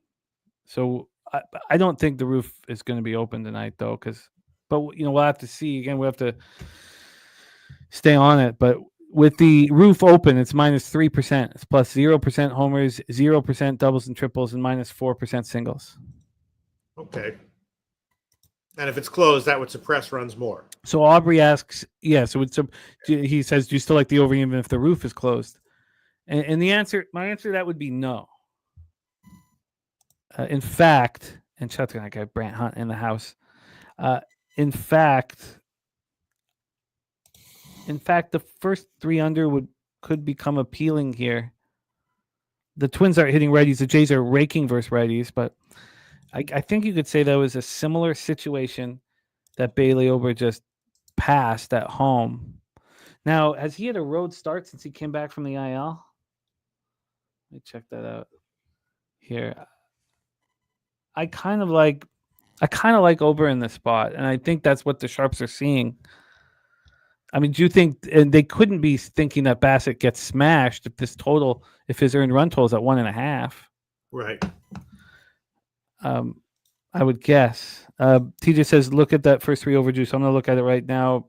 Since he's returned, he had 1 road start right off the hop in Cleveland and got touched. He's looked quite a bit better in the last 3 starts. So now we have him 17 innings and 6 earned runs. He's walked 2 batters and struck out 15. I mean, that's the old Ober. That's the old Bailey Ober. I'd like to take a look at this first 5 here. So first off, let's just go over everything here. It's an 8.5 at 365, -125 to the over, and plus 105 to the under. So the first 5 is a 4.5, heavily juiced to the over again, -125 plus 105 to the under. So this 3 is -140 to the over, and the under 2.5 plus 100. I think that's wrong, but I don't know why I would. Again, I'm not going to let my gut. 92% of tickets are on the over. Why would I get in the way of that? I'm not going to. The sharps and the books are telling us that one of these pitchers gets rocked. So why would I? Peter, anything you want to make official here? I will take Bassett under 5.5 strikeouts at plus 126. I'm seeing now, unless I can find better. At plus 126. Okay. Yeah. Thank you, San Francisco Niner. Go get that cash. Let's roll on. Final score from Cheshire Cat 3-2. Robert Franklin is on the over 8.5. Billy. Sorry, I'm trying not to. I get I have to admit here, and now we finally get to a game that I really wanted to bet earlier that I can't wait to talk about. I have to admit that Peter, the stress of action, and it does get to me. It gets to me, and I apologize if I get a little short sometimes. It's a very stressful lifestyle that we've made. 7:10 p.m. Eastern with the Philadelphia Phillies, 76-55, 34-33 on the road at the New York Mets, 70-61, 42-24 at home. We are at Citi Field in Queens, New York. I want to fade Sean Manaea. I want to fade him so badly. I faded him in the last start, and it didn't work out for me until the bottom of the 5th inning. The market told me that it was a risky move, but it worked. I want to fade him again. Luzardo is pitching very, very well. And I almost bet this last night, and I thought I should still talk about it. Let's get into the weather here in New York. 75 Fahrenheit, feels like 73, 6.3 miles per hour left to right across the diamond. After a couple hours, it's slightly in. Jason Meyer says, what was the Loshak Bassett prop? It was the under 5.5 strikeouts at plus 126. Aubrey says he wants to fade Manaea as well. We got some great breakdowns from Spooner as to, Manaea's new arm angle. It looked very good at first. Now he's back to being what we remember. Citi Field is the least offensive ballpark in Major League Baseball today, minus 13%, or the conditions make it make it suppress runs at the highest rate. I guess I should say that. Minus 13%, plus 1% homers, minus 25% doubles and triples, and minus 5% singles. DC Capper is on the Philadelphia Phillies. Dougie Wise is on the Mets, plus 101. So let's get into that line history. I'm so curious to see what's gone on with it. So we're going to start with the full game money line. We have Manaea minus 101. Wow, open up minus 104. Just not moving. I mean, it's just so interesting. So let's take a look at the first 5 line movement. I'm going to use where we used to play poker as the line for this. That gives us a Luzardo at minus 120. Opened up at minus 130. Wow. This is just like that Dodgers-Reds spot. Fuck. Okay, so we've had a 10-cent move towards Manaea. God, I did not expect that. All right, from a full game total. That's why you wait. I mean, that's why I wait. Just to have all the information possible. I would definitely be sitting here with the Phillies' first 5. This total opened up at 8.5, 5:12 p.m. At 9:59 p.m. moved to 8, which is where it is right now. Hasn't moved basically since it dropped from 8.5 down to 8. Tariq says the 13-3 win yesterday makes me want to go back to the Mets. It's good thing you said that out loud, Tariq. Remember, your subconscious is an asshole. It's going to fuck you over. So repeat the vividness bias or the recency bias or whatever bias that you're dealing with. That's very important to do. Say it out loud so you know what you're dealing with. Because your subconscious is going to hurt you. Let's get to the cash flow here for Phillies, Mets. We have 52% of the tickets on Philadelphia, 59% of the cash on New York Mets. A very, very dodgy market. 67% of tickets on the under and 94% of cash on the over. All of this is very unsettling. Troy Torrance says home teams in division in this price absolutely clean up 3 straight years. Luzardo, 12-6, 4.10 ERA, 1.30 whip. Last start, 11-2 win at home over Seattle. He was excellent. 6 innings, 1 earned run. It was a solo shot, 12 strikeouts and no walks. That I don't like backing a pitcher after him being that spectacular. Now, Hunter Green was also coming off 12 strikeouts and no walks. He was the one getting touched. Now, Emmett Sheen, again, got fortunate that a couple of those balls didn't quite go out. On the road this year, 13 starts, 27 earned runs. He's been really good. Just 6 home runs allowed. And righties, 271, 761. Sean Manaea coming off allowing 4 earned runs over 4 and 2/3 and 9-3 loss to the Nationals. Nationals were hitting lefties, and they got to him. At home, 10 earned runs in 17 innings, 254 points batting average, just the 1 long ball. Phillies versus lefties, 225, 713 OPS. Mets versus lefties, 257, 75 OPS, and both bullpens have struggled. Brent Hutt liking Phillies first 5. Cheshire Cat already bet the Phillies. And Turnbuckle Tommy says, I felt like I was the only capper in the world yesterday that was on the Mets first 5, fading Sanchez. Here we go. This is the games that I wanted to bet initially. I find the most interesting these days. Phillies, Mets. Jose, take it away. Yeah. So I definitely was a Mets, at least early a Mets backer here. Haven't moved on anything yet. I thought this should be a minus 130 line for the Phillies. So a little 15 cents less than I thought was a little surprising. I don't know. I'm interested to see what the Phillies do here in the next few weeks. You lose your best pitcher, and I'm sure it was a gut punch in the locker room. So we'll see how that all unfolds. But it's definitely Mets or nothing for me in this game. I like Luzardo. I kind of like Manaea. But the biggest difference maker here, New York Mets against lefties. The month of August, 4th best, 134 weighted runs created plus. The Phillies are 17th best, 96 weighted runs created plus in the month of August. So I lean Mets first 5 again, but I haven't gotten there yet. Wow. Yeah, God, baseball's so hard. Thank God I didn't come here. Now, maybe the Phillies first 5 was the bet to make all along, but I am very thankful that I didn't bet it and that I let it sit around, and because it's telling me that's not the right look. Razor Sharp Picks got his appendix removed. Man, Razor, I didn't know you were going through that. Get better, heal up fast, man. We need you thinking about you, man.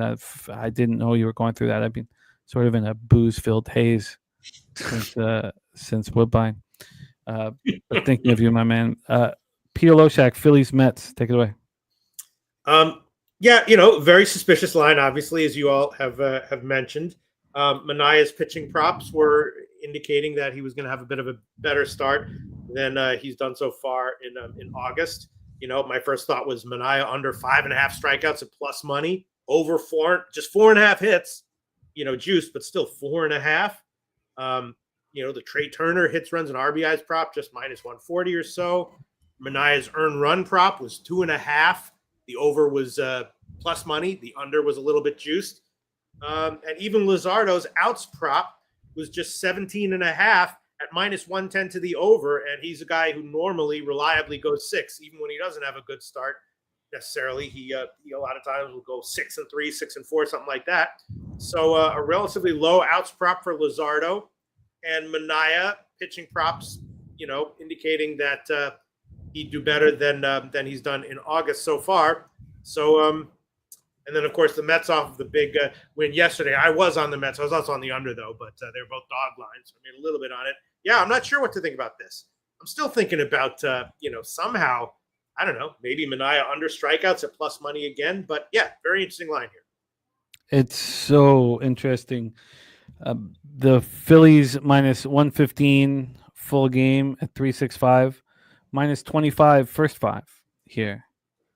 Which is, what I think they should be. The bet online move on Sheehan yesterday was like, to me, it was just like the most important thing all day. It moved 10 cents towards Sheehan. So, and it was so interesting because we talk about the price difference. When was that move, if you don't mind my asking? During the show or close to first pitch? It was 3 hours before first pitch, 3-4 hours before first pitch. Okay. And I found it so interesting, and it added a new element. It really did. I should say it solidified the fact that it's not just the price difference at first; it's what happens with that price difference throughout the day. And sometimes I move a little too quickly. Here, where we used to play poker, the Mets have gone from plus 110 to plus 100 first 5, which tells me that my planned fade of Manaya, again, like we talk about the gut, I talk about it all the time. That it's just that this is what has to correlate for the bets that need to be made, not who you think should be faded, really. But let's roll on. So there's nothing official here from us on this one. Let's roll on. Also, like even when Manaya pitches well, he just doesn't go deep. His outs prop is 16.5. That's crazy. I think I'm going to move on the Phillies first 5 here.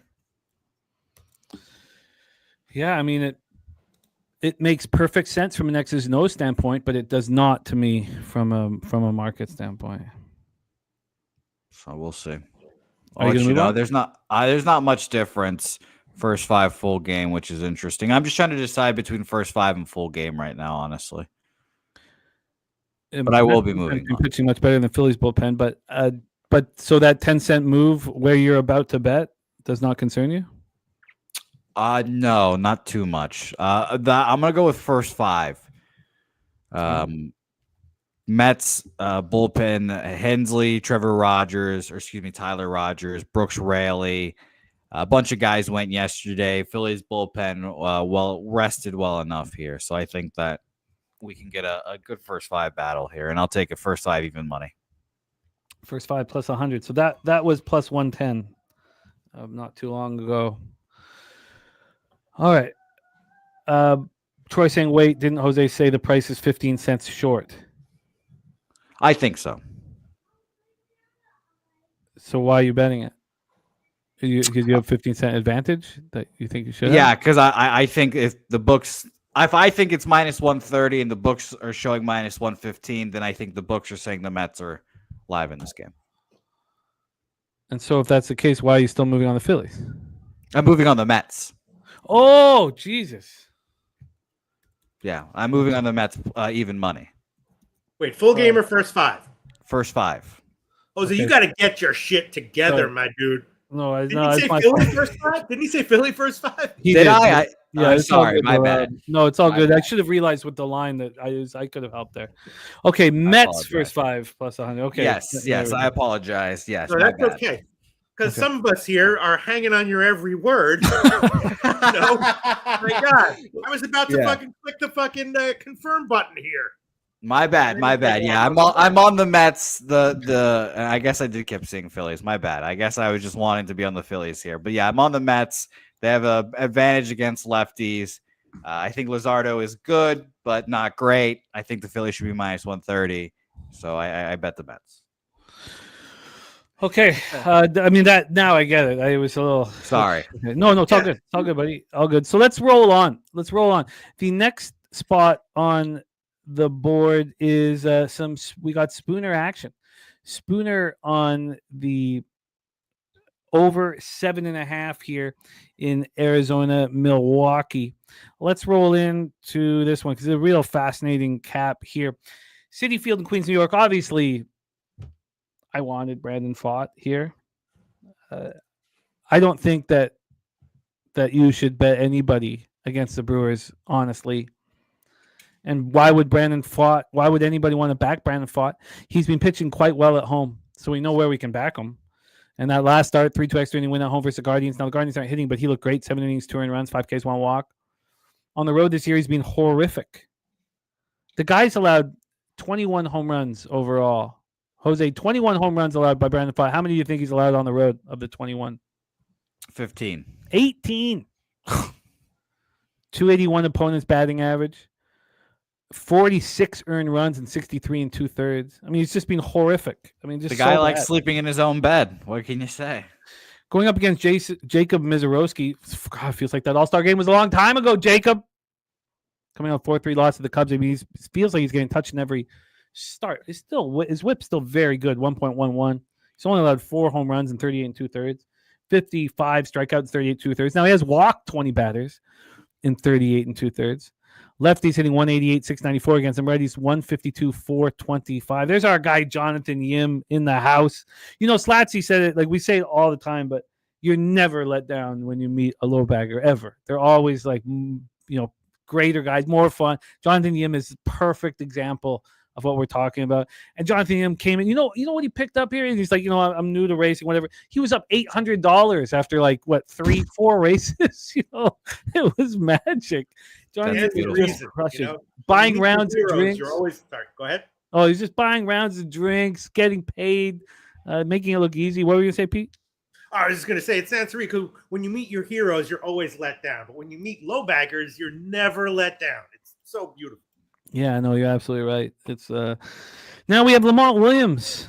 Team total over 5.5 and full game over 8 here.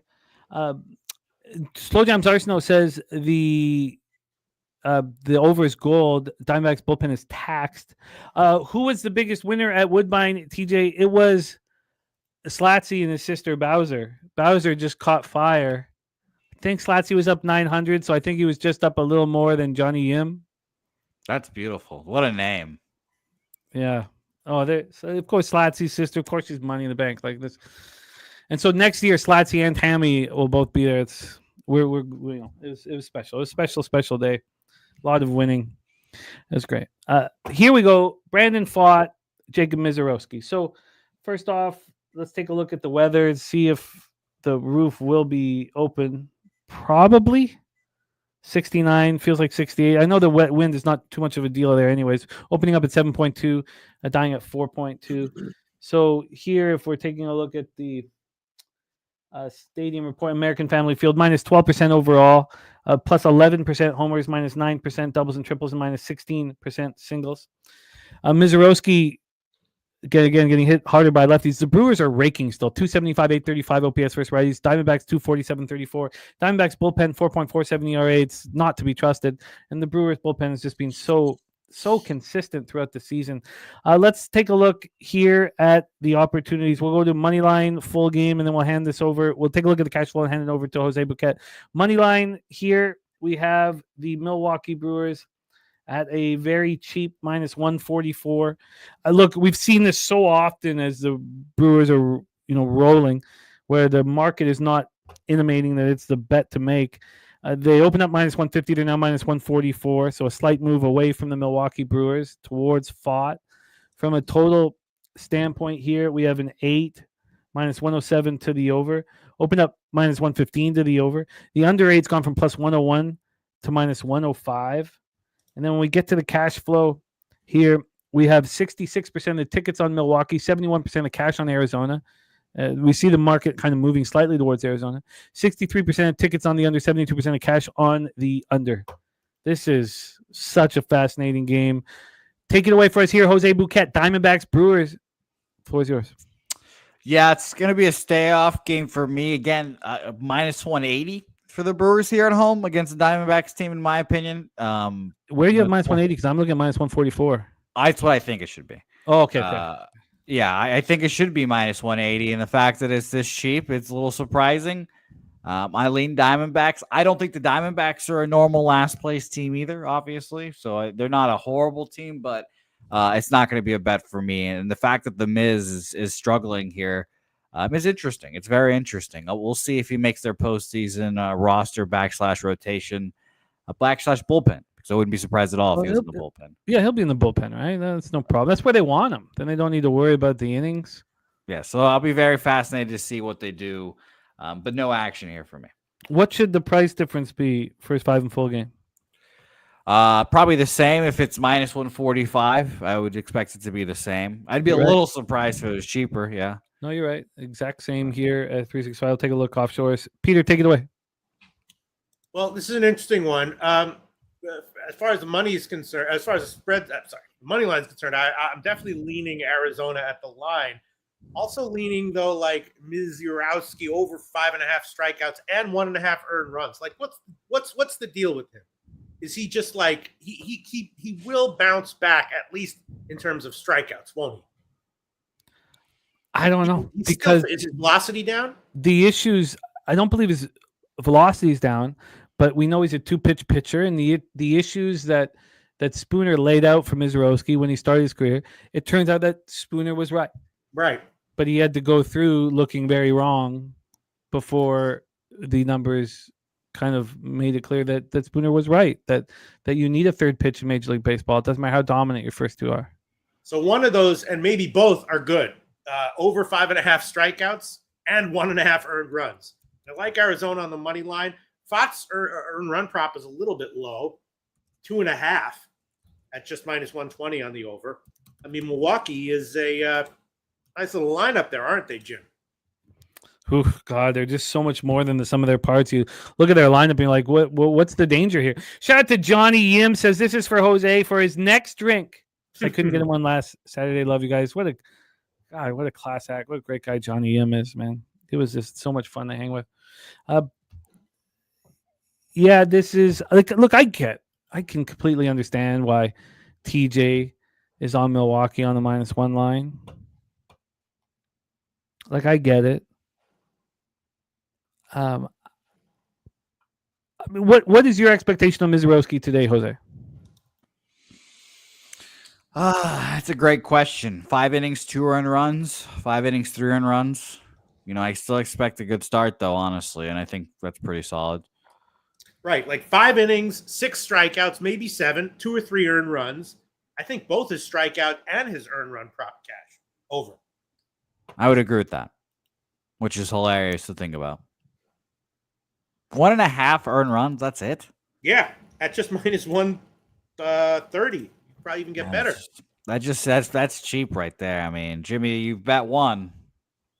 So, Jim, I think like, well, maybe we should bet that. Jim says that's telling us something. Yeah. I mean,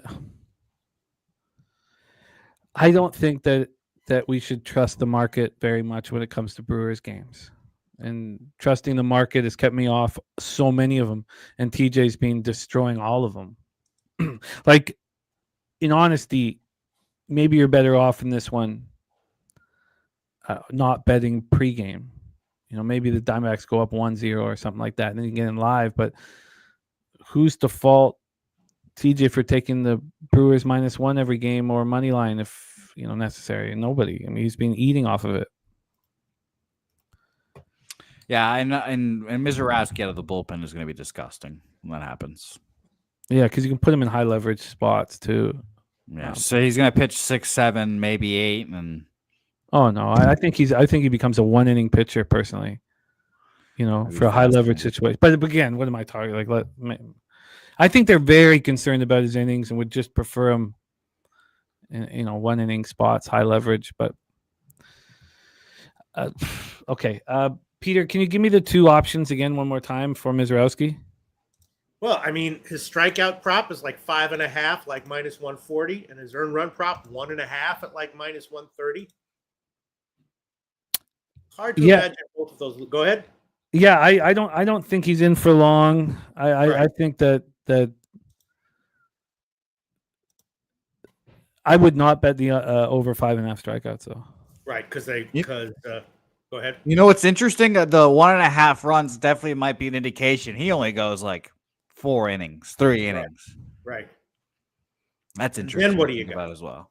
Then you've got like what the rest of the game with Milwaukee bullpen, which I know is good, but Milwaukee's bullpen freshness here. Trevor Megill, 34 saves his last time out. Wasn't yesterday, but the day before. Lost on a blown save. Abner Uribe back-to-back. Aaron Ashby, 36 pitches, doesn't go. Nick Mears threw 5 and 8, but was back-to-back, so I'd be a little surprised if he goes. You know what they're going to do? Tobias Myers is going to piggyback off of Mizorowski here. It's going to be 3-4 innings of the Miz, and then Mizorowski's going to go hopefully 4 innings, probably 3 innings, and then they'll throw in Jared Koenig, who hasn't thrown in 4 days, and wrap it up like that, something like that. But I expect to see Tobias Myers coming right after him. All right, I'll take a shot with the D-backs money line. This is what the Red Sox are going to do, but the Red Sox are probably going to call up their top pitching prospect, have him throw 3 innings of ball, and then piggyback him with something like that, like a Tobias Myers, Dick Fitz kind of guy. So it will be interesting. Man, all right. Are you going to line shop for your Diamondbacks spot? Yeah, it's going to be like 135 is the worst. Okay, well, let us know. Our guy, Nutflush Allen, in the house. Let's roll on. Next up for us, 7:40 p.m. Eastern. So this is the next spot on the board that I wanted to attack bad. I agree. Kansas City Royals, Chicago White Sox. Royals 67-65, 31-35 on the road. White Sox 48-83, 29-37 at home. So 4 games under 500 for the Royals on the road. 8 games under 500 for the White Sox at home. So, the White Sox have a pitching advantage, starting pitching advantage, I believe. So this line shouldn't confuse us. Let's go over it right now. It should be very simple, and it is. The White Sox are plus 102. They open up at plus 109.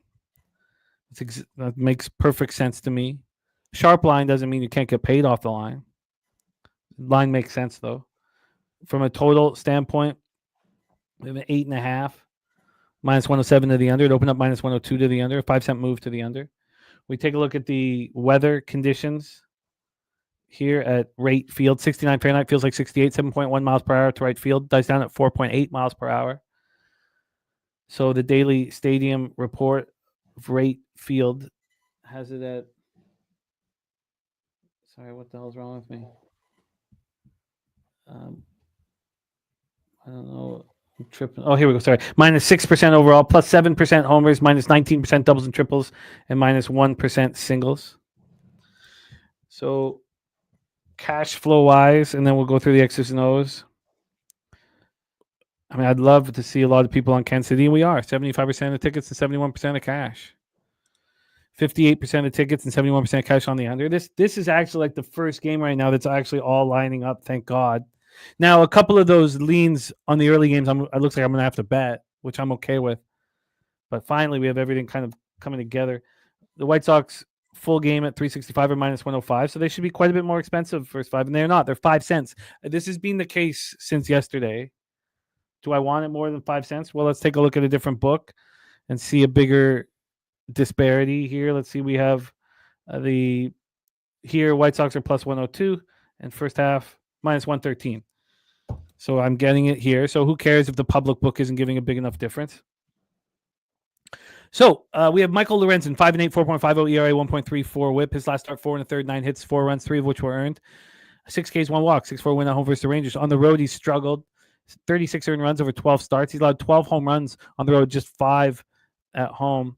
Opponents hitting 259 against him on the road. Righties hitting 270, 809 against him. So I'm going to pull up the White Sox lineup here. The Martin Perez coming off another nice performance at Atlanta. He's allowed 5 earned runs in 3 road starts. He looks excellent. It's going to be a lineup full of righties because lefties get nothing off of Martin Perez. Royals are hitting righties hard. 260, 797 OPS. You know that. Oh, why do I have the Royals versus righties? I have that wrong. Sorry, I've got White Sox versus lefties, Royals. Jose, can you give us Royals versus lefties? I screwed this up with my numbers here on my worksheet. What are Royals versus lefties the last 30 days or 15, whatever you prefer? In this month, they are currently 101 weighted runs created plus against lefties, 14th, so very average. And against righties, the White Sox are 15th, 106 weighted runs created plus, just barely above average. By the way, a note I missed here going over the numbers. Oh, and look at this. White Sox money line for razor sharp picks, plus 101. And Nutflush says this number for Milwaukee's team total over is very fishy. And I think Troy Torrance was referring to that game when he said that divisional favorites in this range are pretty much an auto bet. So that's not good. I think he was referring to this game. Well, we have, referring to this one, yeah. So, look, this is all lining up here. One question here. Sorry, Peter. What is the White Sox versus righties, Jose, last they're not in the same division. I'm sorry. I thought he was, but okay, I was confused. Okay, no worries. I'm sorry. Go ahead, Jim. Jose, what is the White Sox versus righties last 30 days? White Sox versus righties, it was 106 weighted runs created plus. The bullpens are sort of a wash. I know they shouldn't be. The Royals bullpen should be better, and they've been slightly better over the last 30 days. This is the first spot that I think it really should be bet. Should be bet now. And I get the full game, it works as well, but maybe it's just the first 3 and first 5, for the White Sox. I think it is. I think this is the spot that completely correlates. Jose, take it away.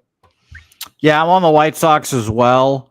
I'm taking full game. I'm just looking at I was deciding the same thing as you, Jimmy. Full game, or should I say White Sox bullpen. It's not great, but give me a rested bullpen at the very least. Grant Taylor, Steven Wilson, and Jordan Leisure maybe. All 3 are their closer by committee guys. All of them have had days off the last 2 days, and Leisure threw on Saturday when the other guys didn't. So they're ready to go, all of them. Brandon Eisler, 24 pitches on Sunday. Mac Vassell, 36.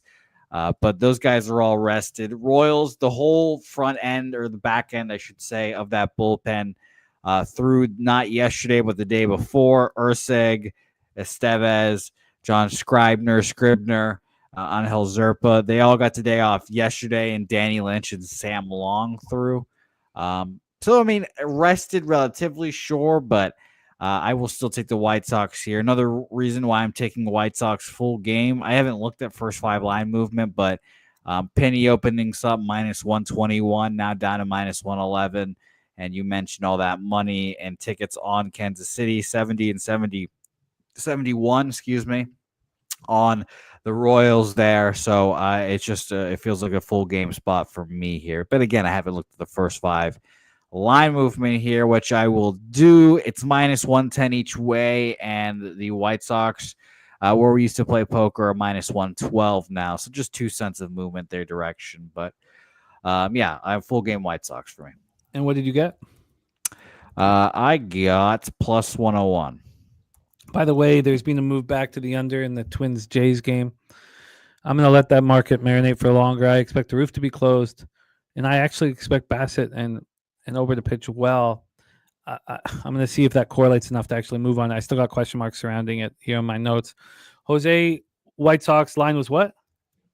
Plus 101.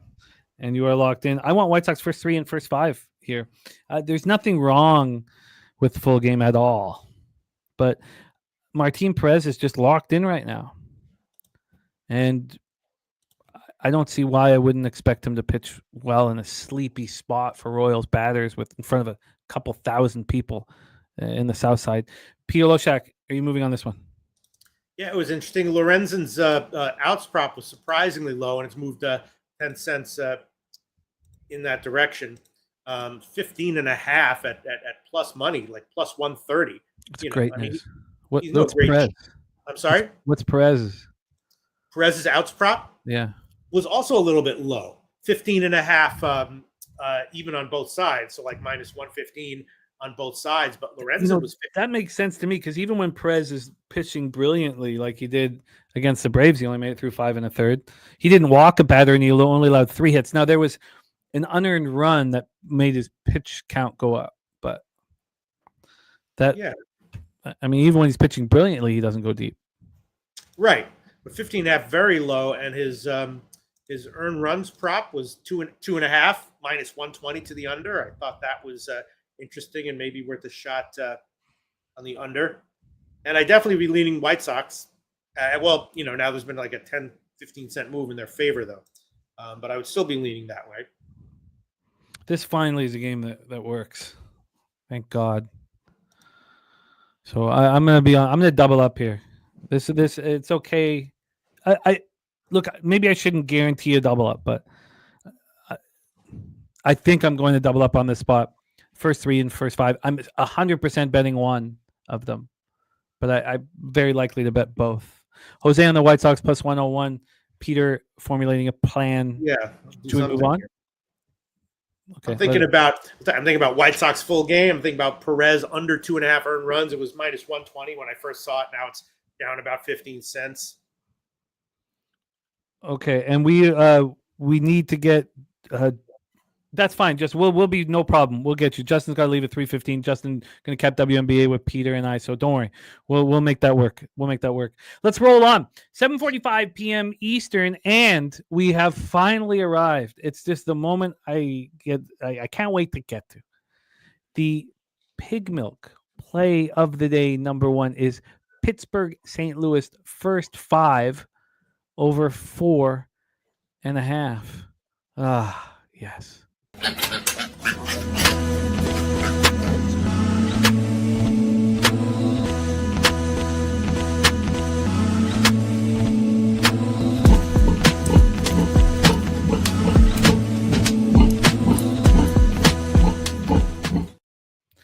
Mitch Keller looks like he's ready for the offseason. Helen Mitch Keller.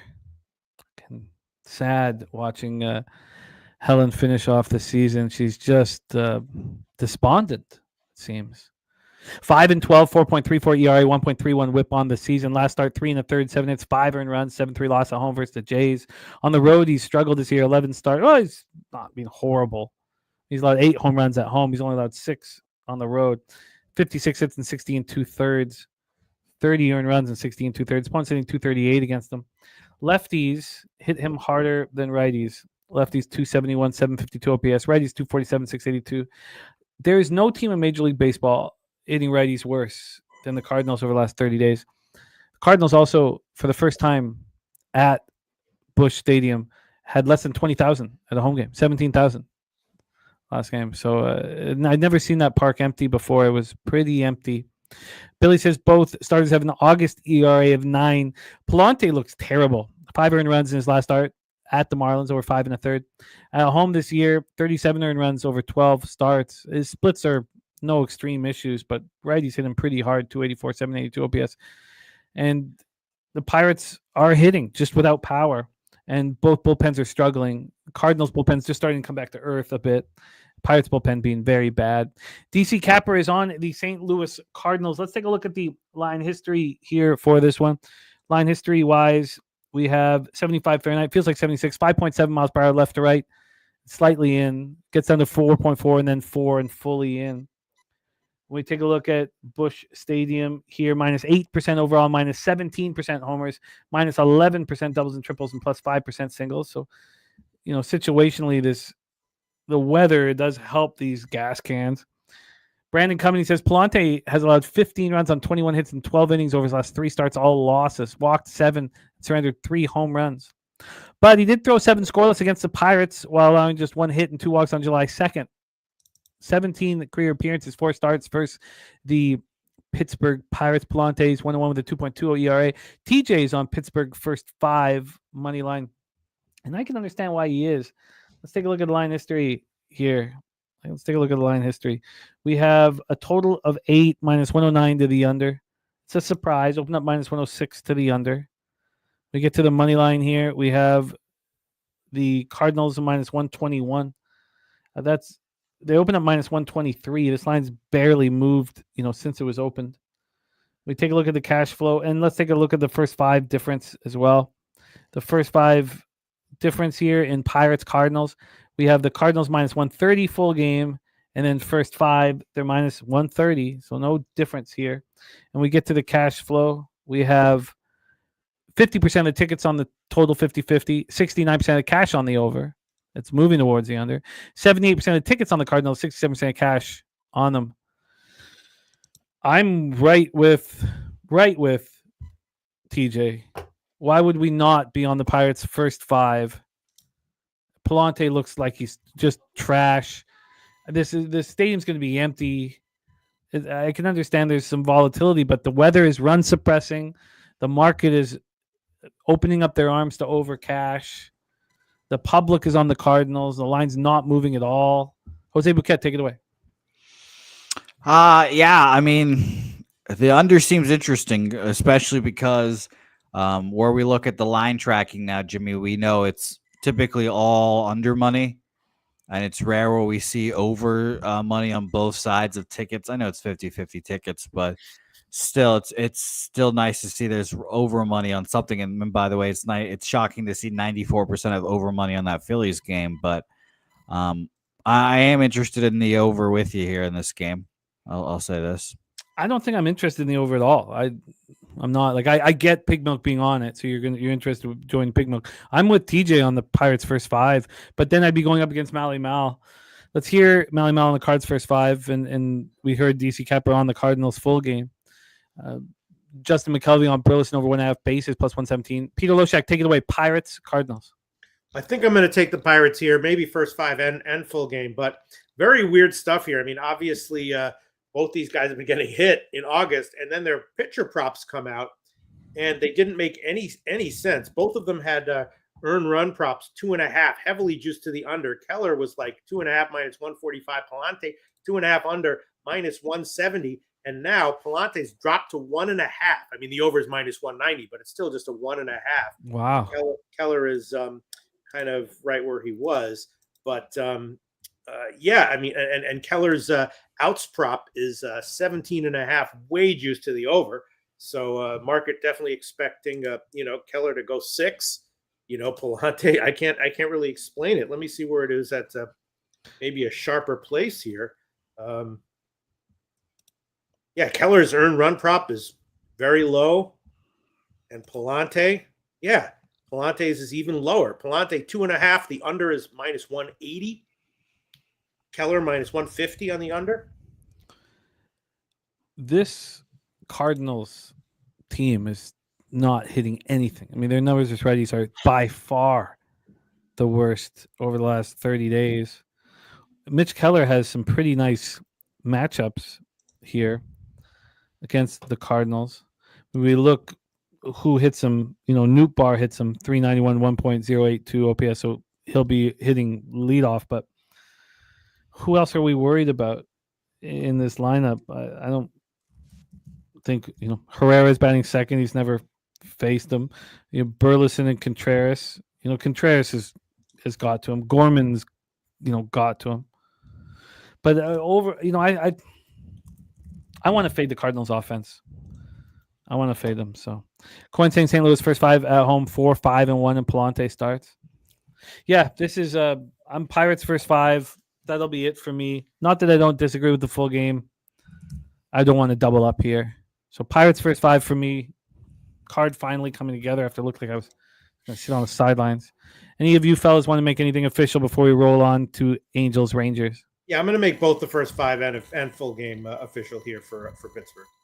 All right, we have Loshak moving on the Pirates.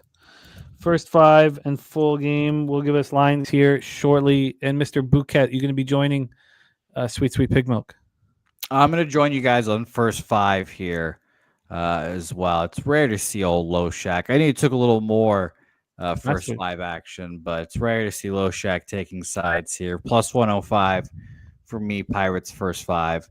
By the way, I will officially say YouTube has officially given our new membership tier the green light, so you can officially sign up for the new Pub Sports Radio Gold membership officially at Pubs on the YouTube right now. So if you guys would like, go check that out there on the membership tiers. Yeah, it's exciting. It helps us out enormously, and we're going to be doing more for our gold and silver members and our members, but especially the gold and silver ones and gold ones. We're going to open each show with it as we move forward, so it means a lot to us. All right, so all of us together on the Pittsburgh Pirates. Now we're going up against Mally Mal and DC Capper, so it's not all glory here. Coin on Mally Mal, who said Chelsea in the last show they were down early 1-0. I live bet them and hit a big underdog bet with Chelsea. Shout out to Mally Mal. Beauty. Nasty Nate, the first new gold member. Nate, that means a ton to us. So we'll be giving you shout outs before each show, and thank you, man. Thank you very much. Shout out to Nasty Nate. Coin on the White Sox. Original gold member too, so it's only right? It's only right. Yeah, he's the man. White Sox money line 4 coin. Angels first 5 run line plus 120. San Diego money line. That is coins action in MLB. All right, let's roll on, fellas. Next up for us, we have Angels Rangers in Arlington, Texas, Globe Life Field. I don't expect it to be cooling down in Texas at all, but it is. So it's supposed. So this easily could have the roof open, right? I got to go over the numbers again, but isn't it if the temperature is between 70 and 85 at first pitch, it's at 85. This is very likely to have a roof open again. You kind of need to keep a note of it, but they have the roof being closed here at Daily Stadium Report, so maybe we should hold off on it.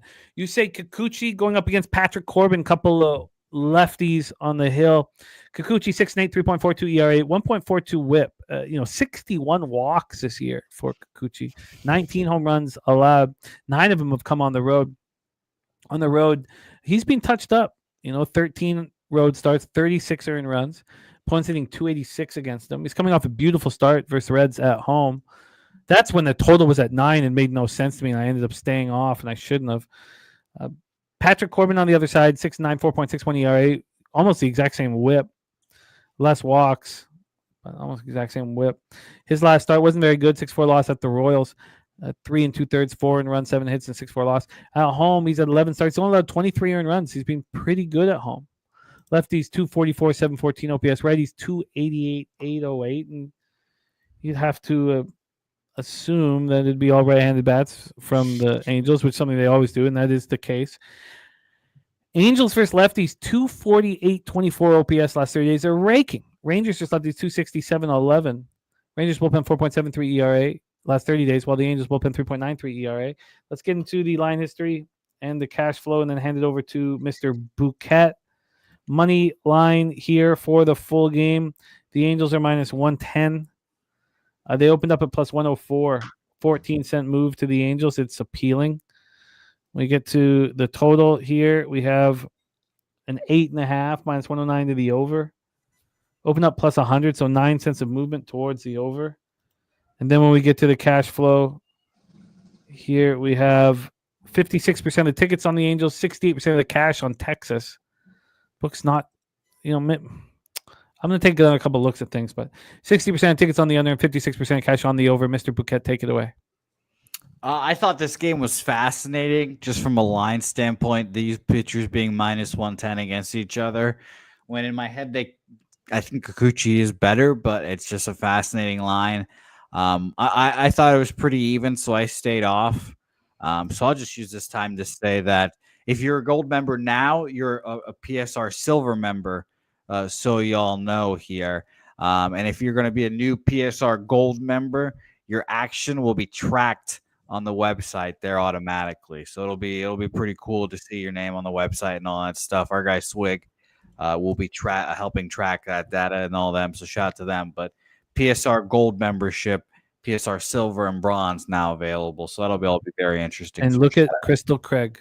Crystal Craig, Miss Baseball, just upgraded her membership to PSR Gold. It means a ton to us, Crystal. Thank you so much. Yep. Shout out to you, Crystal. Oh, it's amazing. Thank you, Crystal. We need you at Woodbine next year, Crystal. We need you. We need Miss Baseball. Jose, you are not moving on Angels, Rangers at this point. Peter Loshak, are you? I mean, I want to fade Corbin in some way. I think I'll take Angels first 5 and then maybe the under 4.5 strikeouts again at plus money for Corbin. His outs prop is also really low. His earned runs prop suspiciously low. So Kikuchi definitely more vulnerable on the road, but I definitely don't trust Corbin here. The first 5 opened up over 4.5 minus 105 yesterday, 5:56 p.m. It's now a 5. And it's a legit 5. Even money to the over, minus 114 to the under. That's a big move. I can still get the 4.5. I'm going to be on the first 5 over here. Let me go back to the cash flow one more time. Yeah, I'm going to be on the first 5 over. I don't trust Kikuchi on the road. I don't trust Corbin at all. Both these teams are hitting lefties hard. At the very least, I'll make Corbin under 4.5 strikeouts official at plus money. Okay. Well, my card's starting to come together. Over how many strikeouts? Under 4.5 plus money. Okay. Okay. Let's roll on. And Netflix says, we're the only guy to have 2 memberships. You are a great guy. You are a great guy. All right, let's roll on. 8:10 p.m. Rockies 37-94, 16-49 on the road. The Houston Astros 72-59, 38-27 home at Dyken Park in Houston, Texas. Tanner Gordon, what a funny year he's had. He's either the best pitcher that the Rockies have seen in a long time or the worst. Last start was spectacular. 8-3 win at home over the Dodgers. 6 innings, allowed to 1 lone homer. On the road this year, 3 starts, 12 and a third, 26 hits. He's allowed 18 earned runs, 419 opponents batting average. Righties are hitting 385 with a 988 OPS against them. That's just ridiculous. And it's all righties. Oh, no, it's not. I mean, the Alvarez definitely. And then Sanchez and Melton are lefties. I think you'd want to just have righties against them. It's not like lefties aren't hitting them. Lefties 287, 799 OPS. Going up against Hunter Brown, coming up that excruciating 1-0 extra inning loss to Tigers and Scooball last start. 6 innings, 6 Ks, 3 walks. At home this year, he's allowed 17 earned runs and 11 home starts. He's been excellent. 182 opponents batting average. Splits are great. Rockies versus righties, 244, 691 OPS. Astros versus righties, 236, 680. And both bullpens have been terrible. It's interesting to include the Astros bullpen as being so terrible. Let's take a look at the line history. I've got the first 5 total up. I'm curious to see what it is. It's a 4.5 juice to the under. It's moved 4 cents to the over since it was first available, but I guess it's implying here that Tanner Gordon's going to have another good start. This full game total is an 8. It opened up minus 101 to the over. Now it's minus 110 to the over. So it's 9 cents of movement towards the over. You know, it feels like you have an enormous pitching advantage with Hunter Brown going up against Tanner Gordon. This line is minus 345. Opened up minus 310. 35 cents of movement here. Brandon Brown has fallen off the pace for the American League Cy Young Award, but he has produced 3 quality starts in 4 appearances this month. Brown's only allowed 4 earned runs across 25 innings. And final look at the cash flow here for interleague action. 86% of the tickets on Houston, 63% of the cash, but the line continues to move towards Houston. 75% of tickets on the under, 64% cash on the under. Mr. Bouquet, take it away. I can only take the Rockies here, but no action for me here. Trying to keep it cleaner here, so no action. Peter Loshak, anything for you?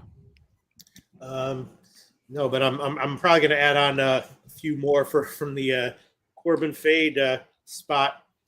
Yeah, this one is very tough. I looked at this whole thing. Line's too huge. Gordon very up and down. Very, very. I mean, high volatility for him on the road. So anything I bet on this one, I'd be looking at a dog line. But I'm gonna pass. Yeah, I don't really see how you could move on this.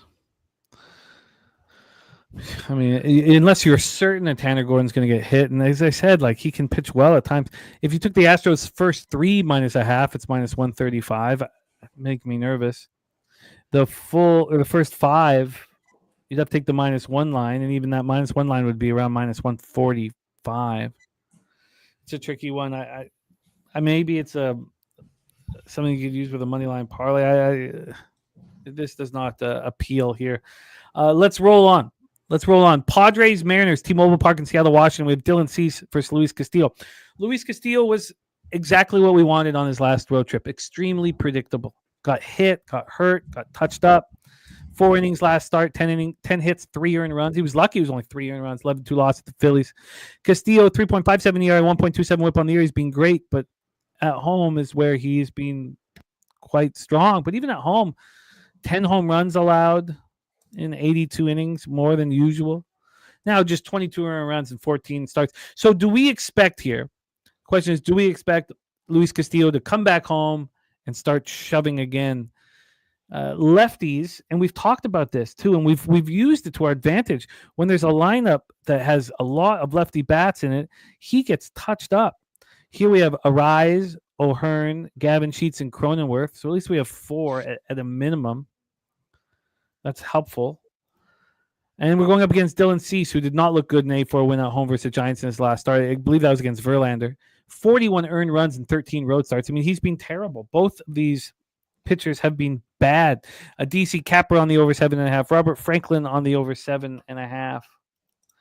It is a run-suppressing ballpark, which does make me nervous here to bet overs. And both pitchers have looked bad, and we just saw a ton of runs last game. Not that I talk about what happens last game too much.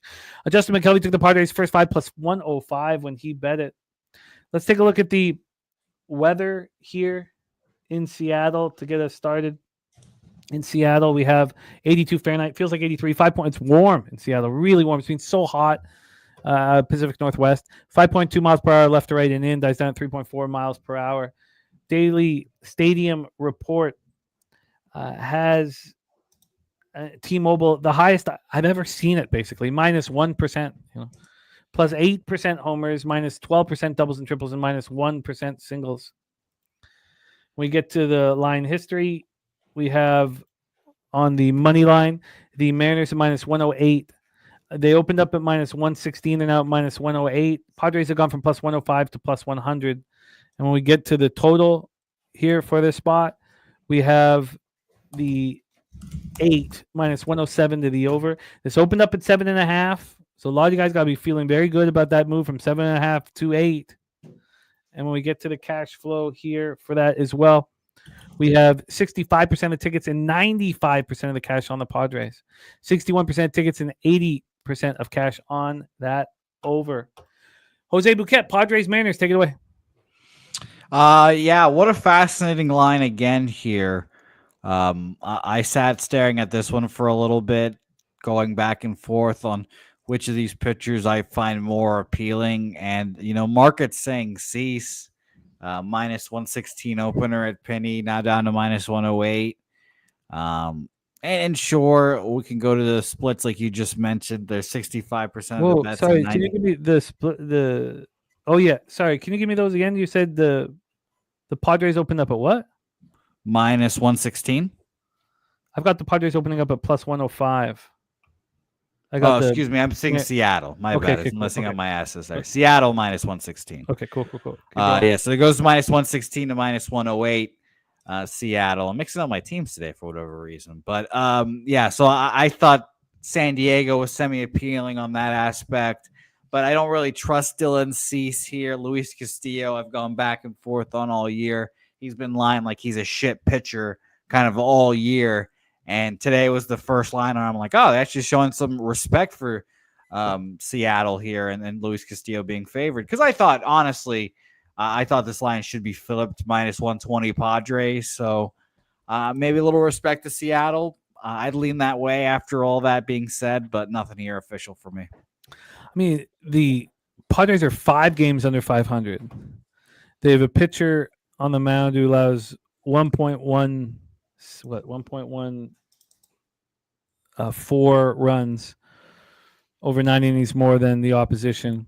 You have Castillo in his splits in the better spot, the worst spot for Cease, and yet this is a pick'em. This is his fish. This is a very fishy line that screams that the Padres are alive here, and that Castillo is not the most likely person to bounce back, even though I hesitate to not think he's going to bounce back.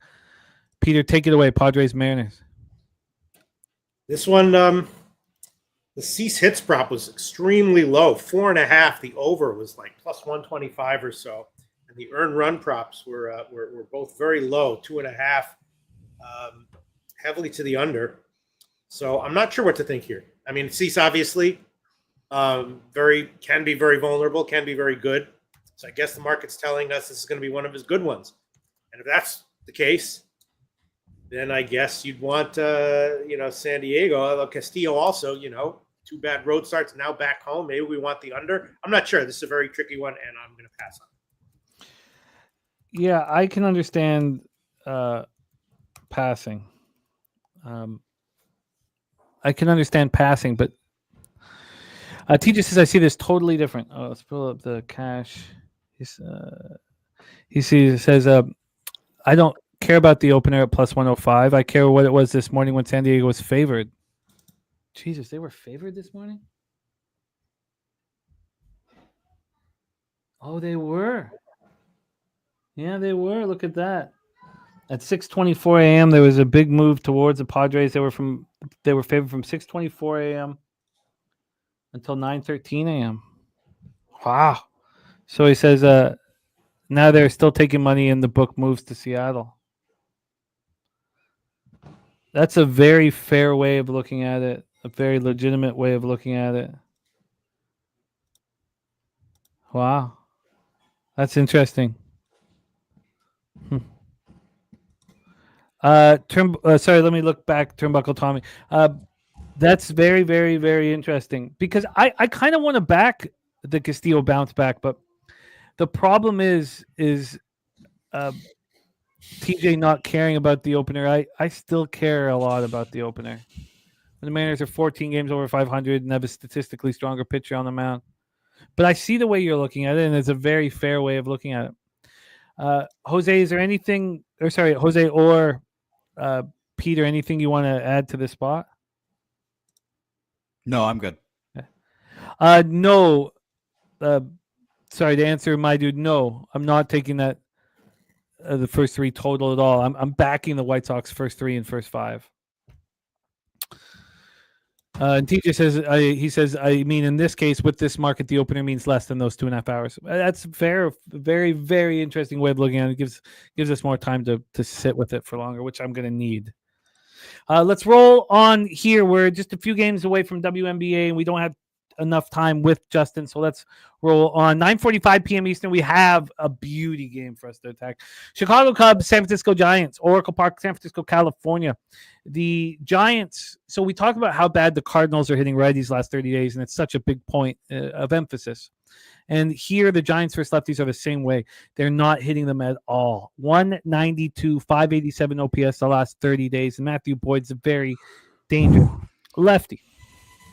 So let's talk about the weather at Oracle to get started. We know it's much warmer in out west than it has been of late. So let's get into the swish analytics. 66 Fahrenheit at first pitch, 9.8 miles per hour to left center. Dies down at 7.2 miles per hour, but it is blowing out.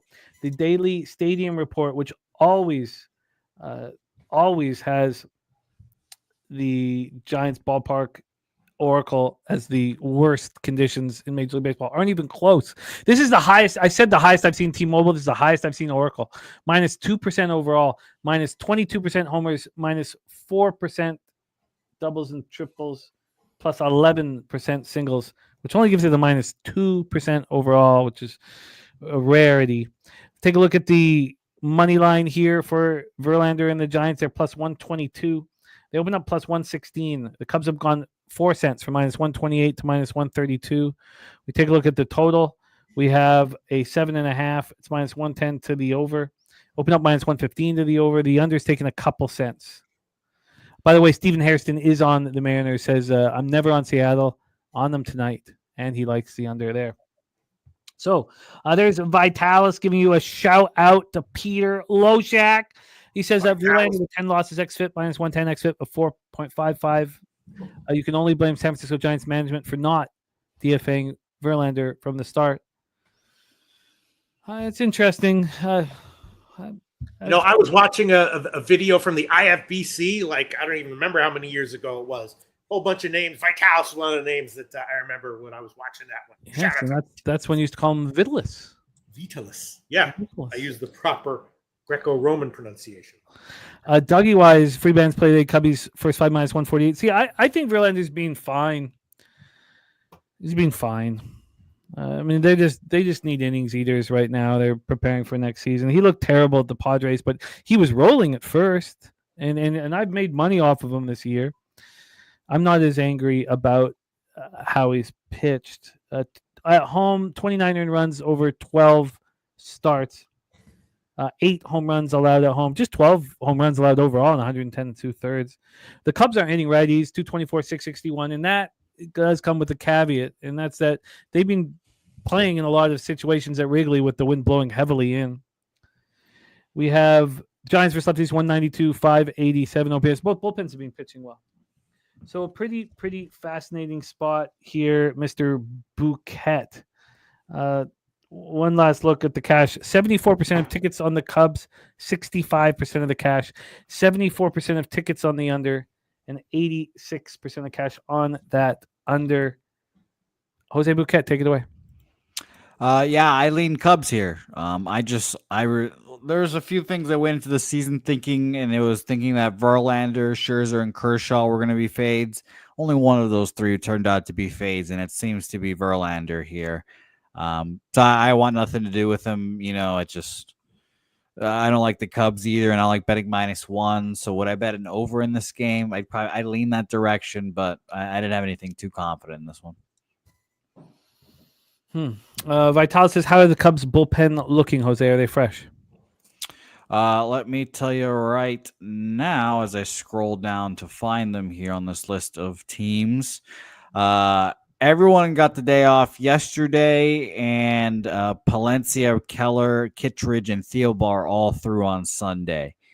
So they obviously didn't seem to have a game yesterday, so they should be all ready to go. God, I wish this weather was more run suppressing. Because I would love to, go up against all this overaction. I'd love to be on the under. I'd love to be on the first 3 under as well.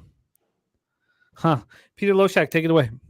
Okay, first of all, I'm all over this Corbin stuff, so I just want to tell you what I'm going to add, and then we'll go over it again. But Corbin under strikeouts.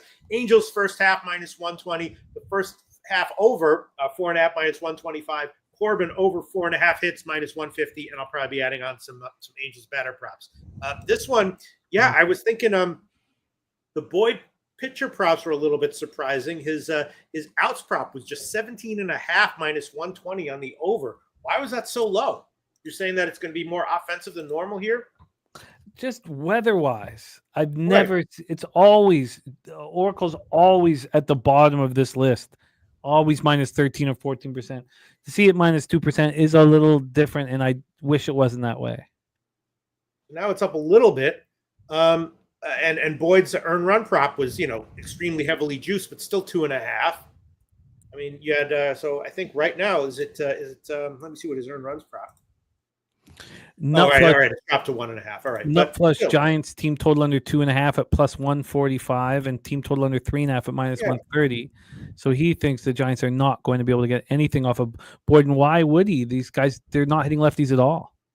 I mean, is Boyd the over? To go 6 innings at minus now it's 130, but still, I know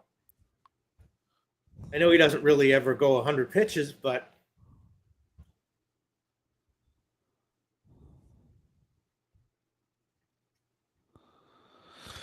Oh, this sucks. This sucks. I mean, I guess God damn it. If this was regular win conditions, I'd be on this first 3 under. And this one is. It makes me want to back Verlander somehow. I'll be right back. All right, Jeff, give me one more. No worries. All right, Jose, let's roll on here. That is Cubbies Giants. I'm going to need more time. Troy Torrance on the Giants team total under 3.5 as well, which I get. Boy, did not look good in that last start against the Brewers, but okay, I'm going to need more time on that one. Let's roll on, Jose. Chad Morton got us paid last start. Pitched beautifully. Old Trombolone Morton, 9-10, 5.09 ERA, 1.47 whip. Pitching at Sutter Health Park in Sacramento, California. Let's take a look at the weather here at Sutter Health Park. 85 Fahrenheit, feels like 84, 9.7 miles per hour out, dies down to 8.4 miles per hour. Sutter Health is by far the most offensive ballpark, plus 21% runs, plus 35% home runs, plus 1% doubles and triples, and plus 9% singles. Stephen Harrison says the A's got me paid last night, fellas. On the road here, Morton has been okay this year, really. 55 hits and 55 2/3. He's allowed 8 home runs in those 55 2/3, 32 earned runs. I mean, he's not been good. He's been quite a bit better of late, and his splits are always fine. Going up against Osvaldo Bito, 2-4, 5.37 ERA, 1.58 whip. He hasn't had a start in a long time. His last appearance was August 21st, 3 innings, 2 hits, 1 earned run, 4 Ks, no walks, an 8-3 win at the Twins.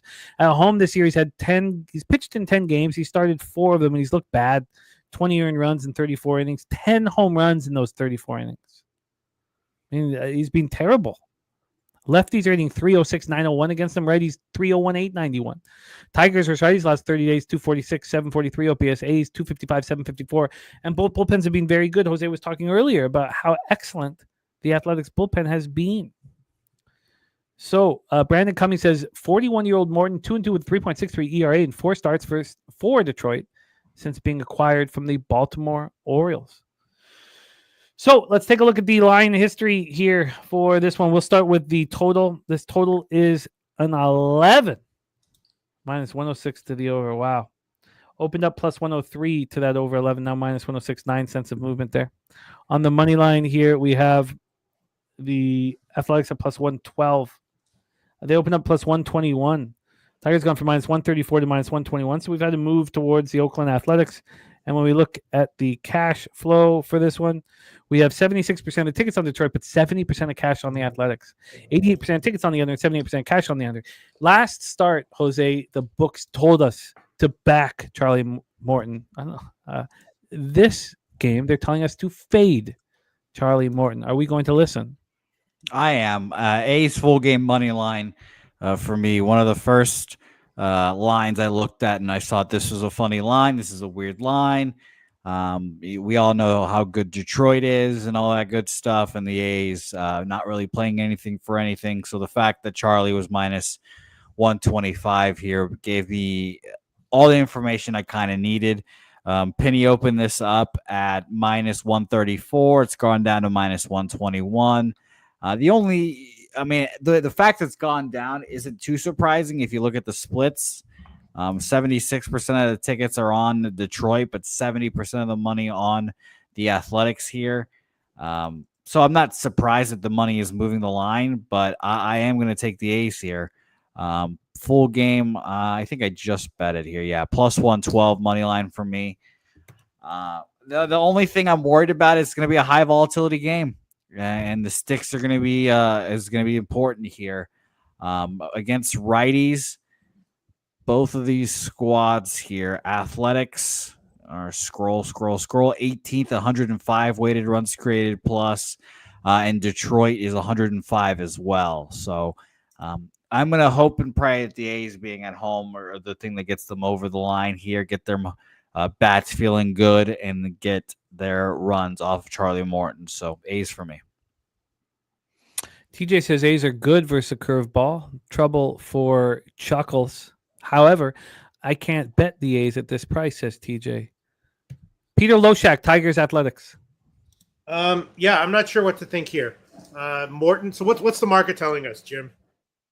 The Morton last start, the market was screaming to us to back him, and we did at home versus the Astros, and we're in control from the get-go.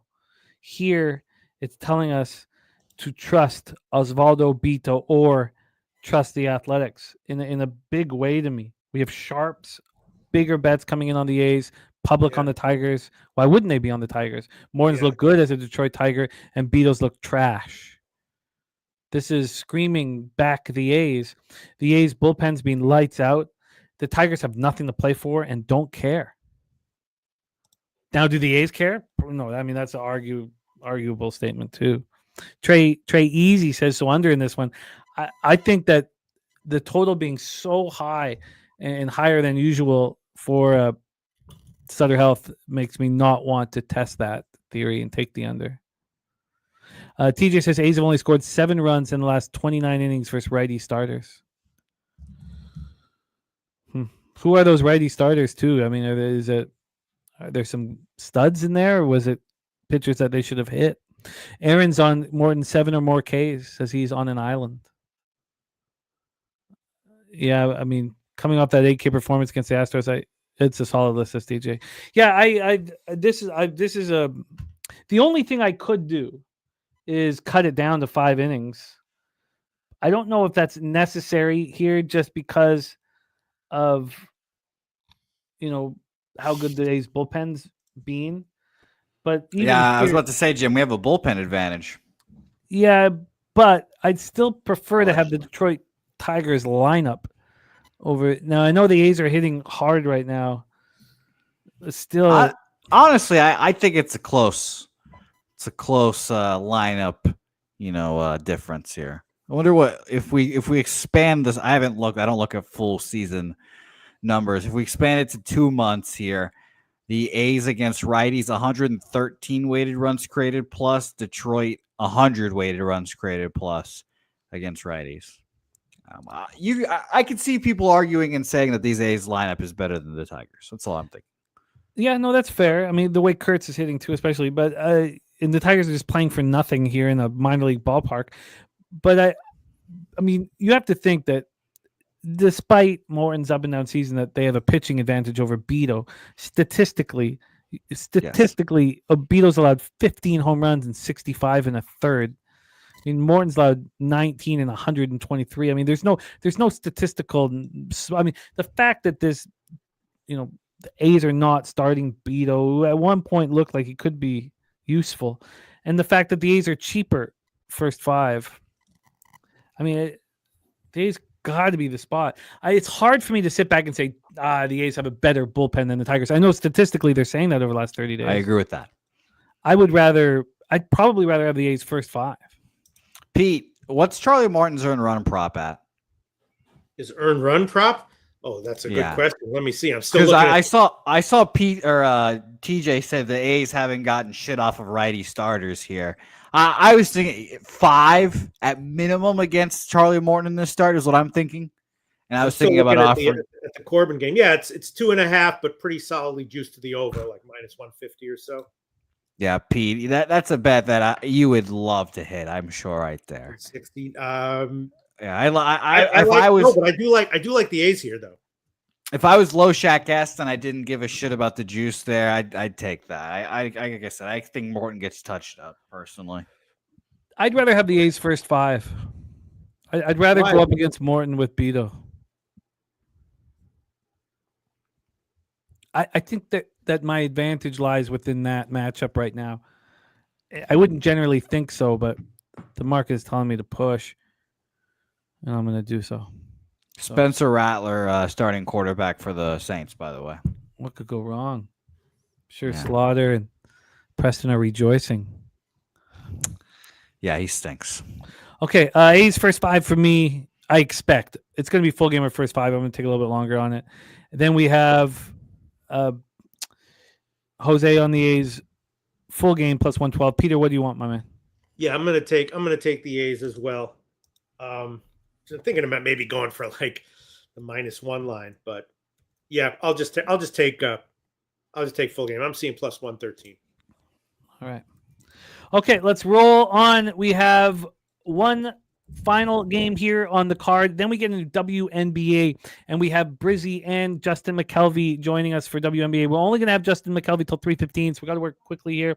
Let's roll. Next up, our final spot on the board, Cincinnati Reds, 68-64, 32-35 on the road at the LA Dodgers, 75-57, 42-24 at home at Dodger Stadium in Los Angeles, California. Let's get into the weather here. 76 Fahrenheit, 4.9 miles per hour out to right field. Right center dies down at 2.6 miles per hour. Chavez Ravine here is listed as the third most offensive stadium. I don't think I've seen that ever. Plus 2% overall, plus 13% home runs, minus 5% doubles and triples, and minus 1% singles. We have Nick Martinez going up against Clayton Kershaw. I faded, of course, you guys know what I'm talking about, Shohei Ohtani. When he went up against Nick Martinez, I got plus 140 for the Reds in Cincinnati, and got there, and it felt good. And here we have Clayton Kershaw, and I'm more worried about fading Clayton Kershaw than I am much more than Shohei Ohtani. And the stats, back that up. Nick Martinez, 10-9, 4.58, 4.59 ERA, 1.20 WHIP. 145 innings, 105 strikeouts. He doesn't get strikeouts. He allows home runs, but he's been good at times. And he was pretty good at the Angels in his last start. 6 innings, 2 hits, 1 earned run, solo shot, 7 Ks, and 1 walk. On the road, 14 games, 12 starts, 73 2/3. He's allowed 75 hits and 35 earned runs. He's been bad on the road. His splits are fine. Kershaw is pitching very well right now. As good as I've seen him pitch in 3, 4, 5 years. At home, 8 starts, 17 earned runs. Righty's hitting just 249 with a 679 OPS against them. His last 4 starts have been very strong. Reds are not hitting lefties at all with any power, 247, 627, while the Dodgers' righties 239, 753. The Dodgers bullpen is pitching very well right now, and it's just because the starters are going so much longer.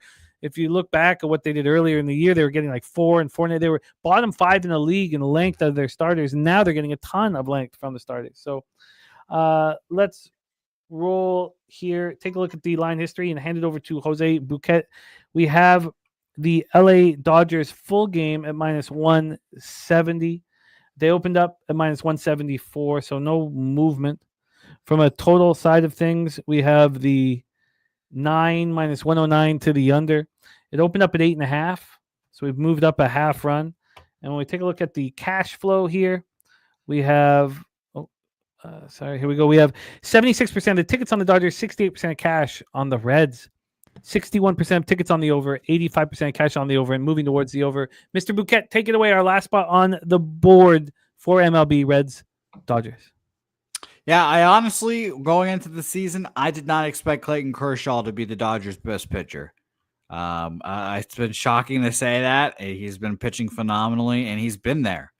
Posting for the Dodgers when all the other guys have been, lounging on the IL. So I'm staying off this game, but I think it's a little too expensive for the Dodgers personally. So I lean Reds, but nothing for me.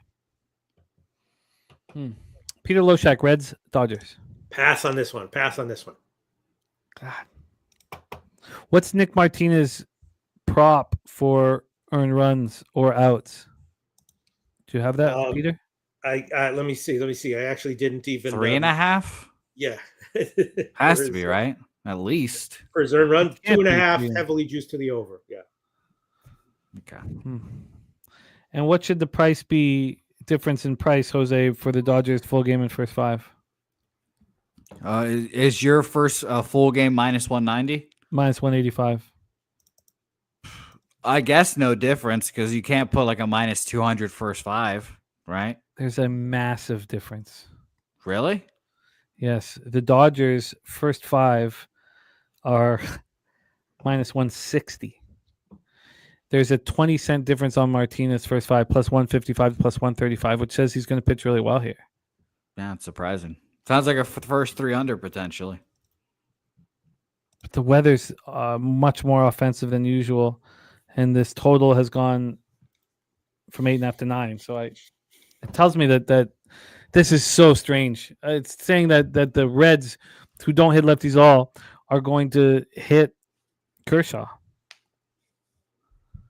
This This one's messed, but it's telling us clearly that the Reds are alive. If you could trust them. Oh man, I'm just sorry. I'm having the flashback of the ball last night. Everything at my under 8 in complete control, no worries at all. And then Ellie De La Cruz at shortstop lets the ball go through his legs. They had loaded base with none out. They get 2 outs to get out of the inning, and De La Cruz lets the ball through his legs. That game was over at that part.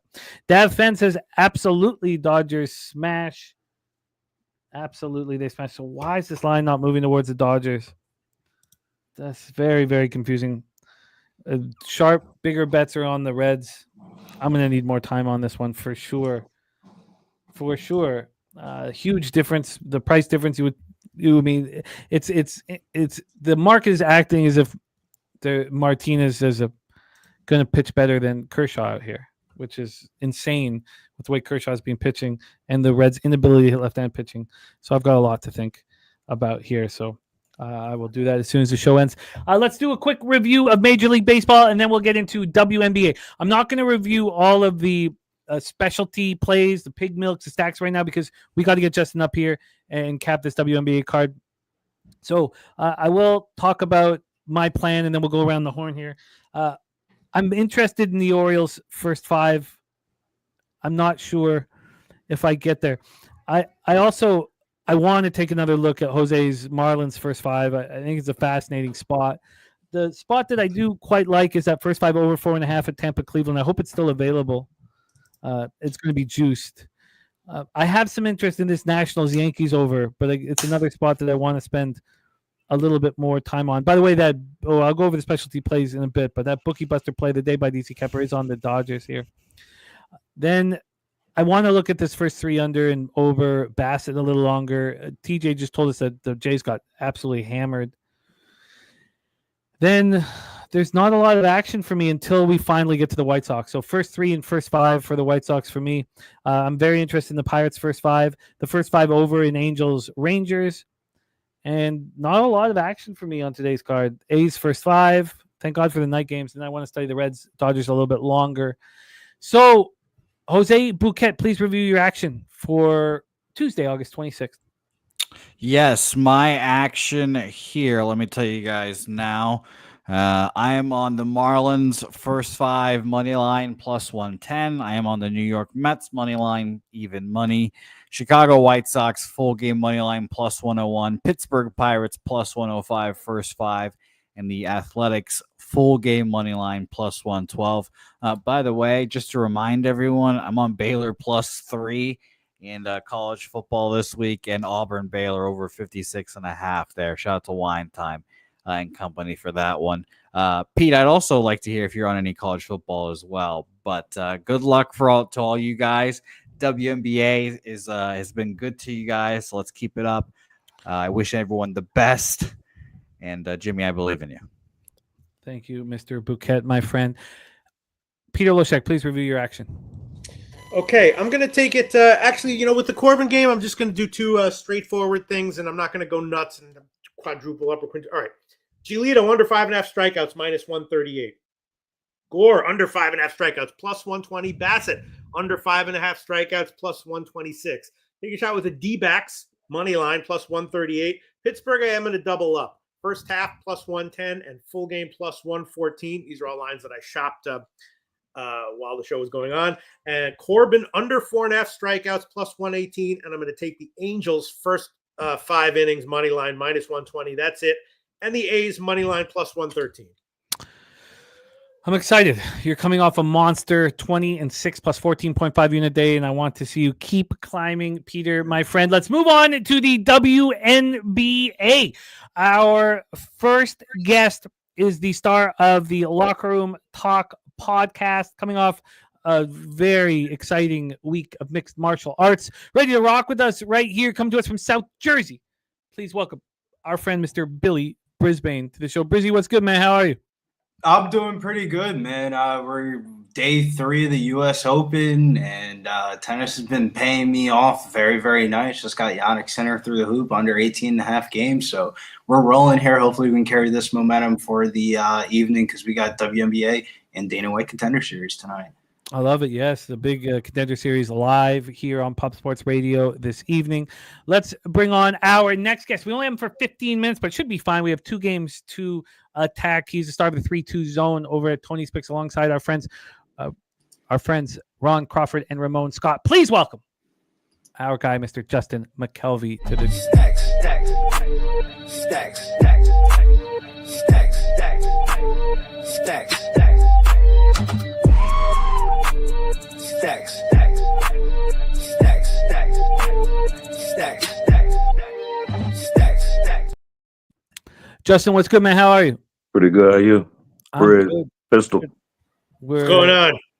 We're happy to have you here, my friend. Let's attack. We start at 7 p.m. Eastern with the Seattle Storm 20-18, 12-8 on the road at the Indiana Fever 19-18, 10-9 at home, Gainbridge Fieldhouse in Indianapolis, Indiana. Let's get over to the line history here and the cash flow, and then we'll hear from our experts.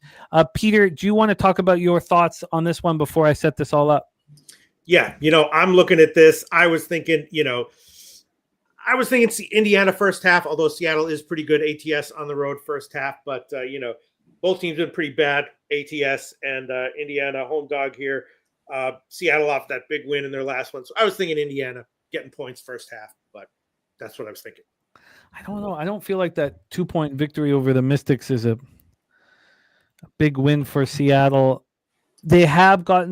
They've been much improved on this road trip, I guess. One good win, one dominant win, and 2 losses.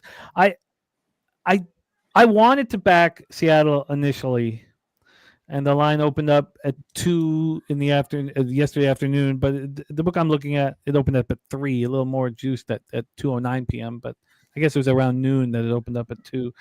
Then it got up to 4, then back to 3, up to 4, back to 3. Now back at 4. So we've had a move towards the Storm. And I'll talk about my hesitation with fading Indiana here, even though I'd like to. This total opened up at 163 all the way up to 169, a big move towards the over. Cash flow wise here, we have 54% of tickets, 56% of cash on Seattle, so pretty split. 50% of tickets, 54% cash on the over. Again, pretty split. Storm have won all 3 games of this road trip against the weaklings of the league. Started last Tuesday when they got past the Sky, 94-88. Then on Friday, they destroyed that. So listen to this. I back them against the Sky. I think they're going to smash the Sky on their first road trip when they've been playing bad, not covering anything. And they don't. They destroyed them in the second quarter and took a big lead, but then it fell off and they didn't cover. Then I had them again to beat Dallas, but that was more of a fade of Dallas, who'd looked so good in LA, and Beckers had gone for 44, and that worked. Seattle destroyed them 95-60. Then they barely get past Washington 84-82. Ogumake hit a 15-foot jumper as time expired and 6 threes along with 30 points. Malongo 17-10 for the 19-year-old. Skylar Diggins 10 and 11 assists. And this is game 4 of a 5-game road trip. That's a great spot, I think. Generally speaking, a team's coming together in that spot. Game 4 of a 5-game road trip. They're not dealing with injuries, and they're not. It ends Thursday at Minnesota. The Fever come in playing pretty well. They get swept in a home with Minnesota. We've talked all about the litany of injuries to their guards. They lost 95-90 at home on Friday. They looked pretty good in that one and covered. Then they lose 97-84 at Minnesota on Sunday. Kelsey Mitchell goes for 26. Petty goes for 16. That was a season high for Shea Petty. Aaliyah Boston, 14. Natasha Howard goes for 10. Powers, 5 points, 5 boards, 3 assists. Caitlin Clark's now missed 15 straight games, 24-37 games this year. That was their second straight loss and 4th in 5 games. Let's hear from our guy, Justin McKelvey, first. I know we don't have you for long. Take it away, Storm Fever. Yeah, I went back and forth on the side and a total on this. And Seattle seems like they just keep on beating them. Indiana coming off a back-to-back, like you said, home-and-home losses. But that's to be expected with this Mystics team or with the Lynx team. So when they come back and now they're back at home, they're in a serious playoff push. But I'm not convinced that this Indiana team is any good. And I was leaning towards the team total. I just think, like, Ramon asked me one time about a month ago when they was balling, do I think this team is better than without Cece? And I said no. And then I looked crazy because then he got hot. Now they're going back to the means. I don't think they're that good. I don't want to take them as a home dog. That's usually the spot where we want them. People I trust is on them, but that'll just keep me from fading them. But what I will like, and you might be able to give me a better number since I ain't posted. I'm on the Leah Boston over 14.5 points. Aaliyah Boston over 14.5 points. I will line shop for you right now. I kind of went initially I wanted the Storm.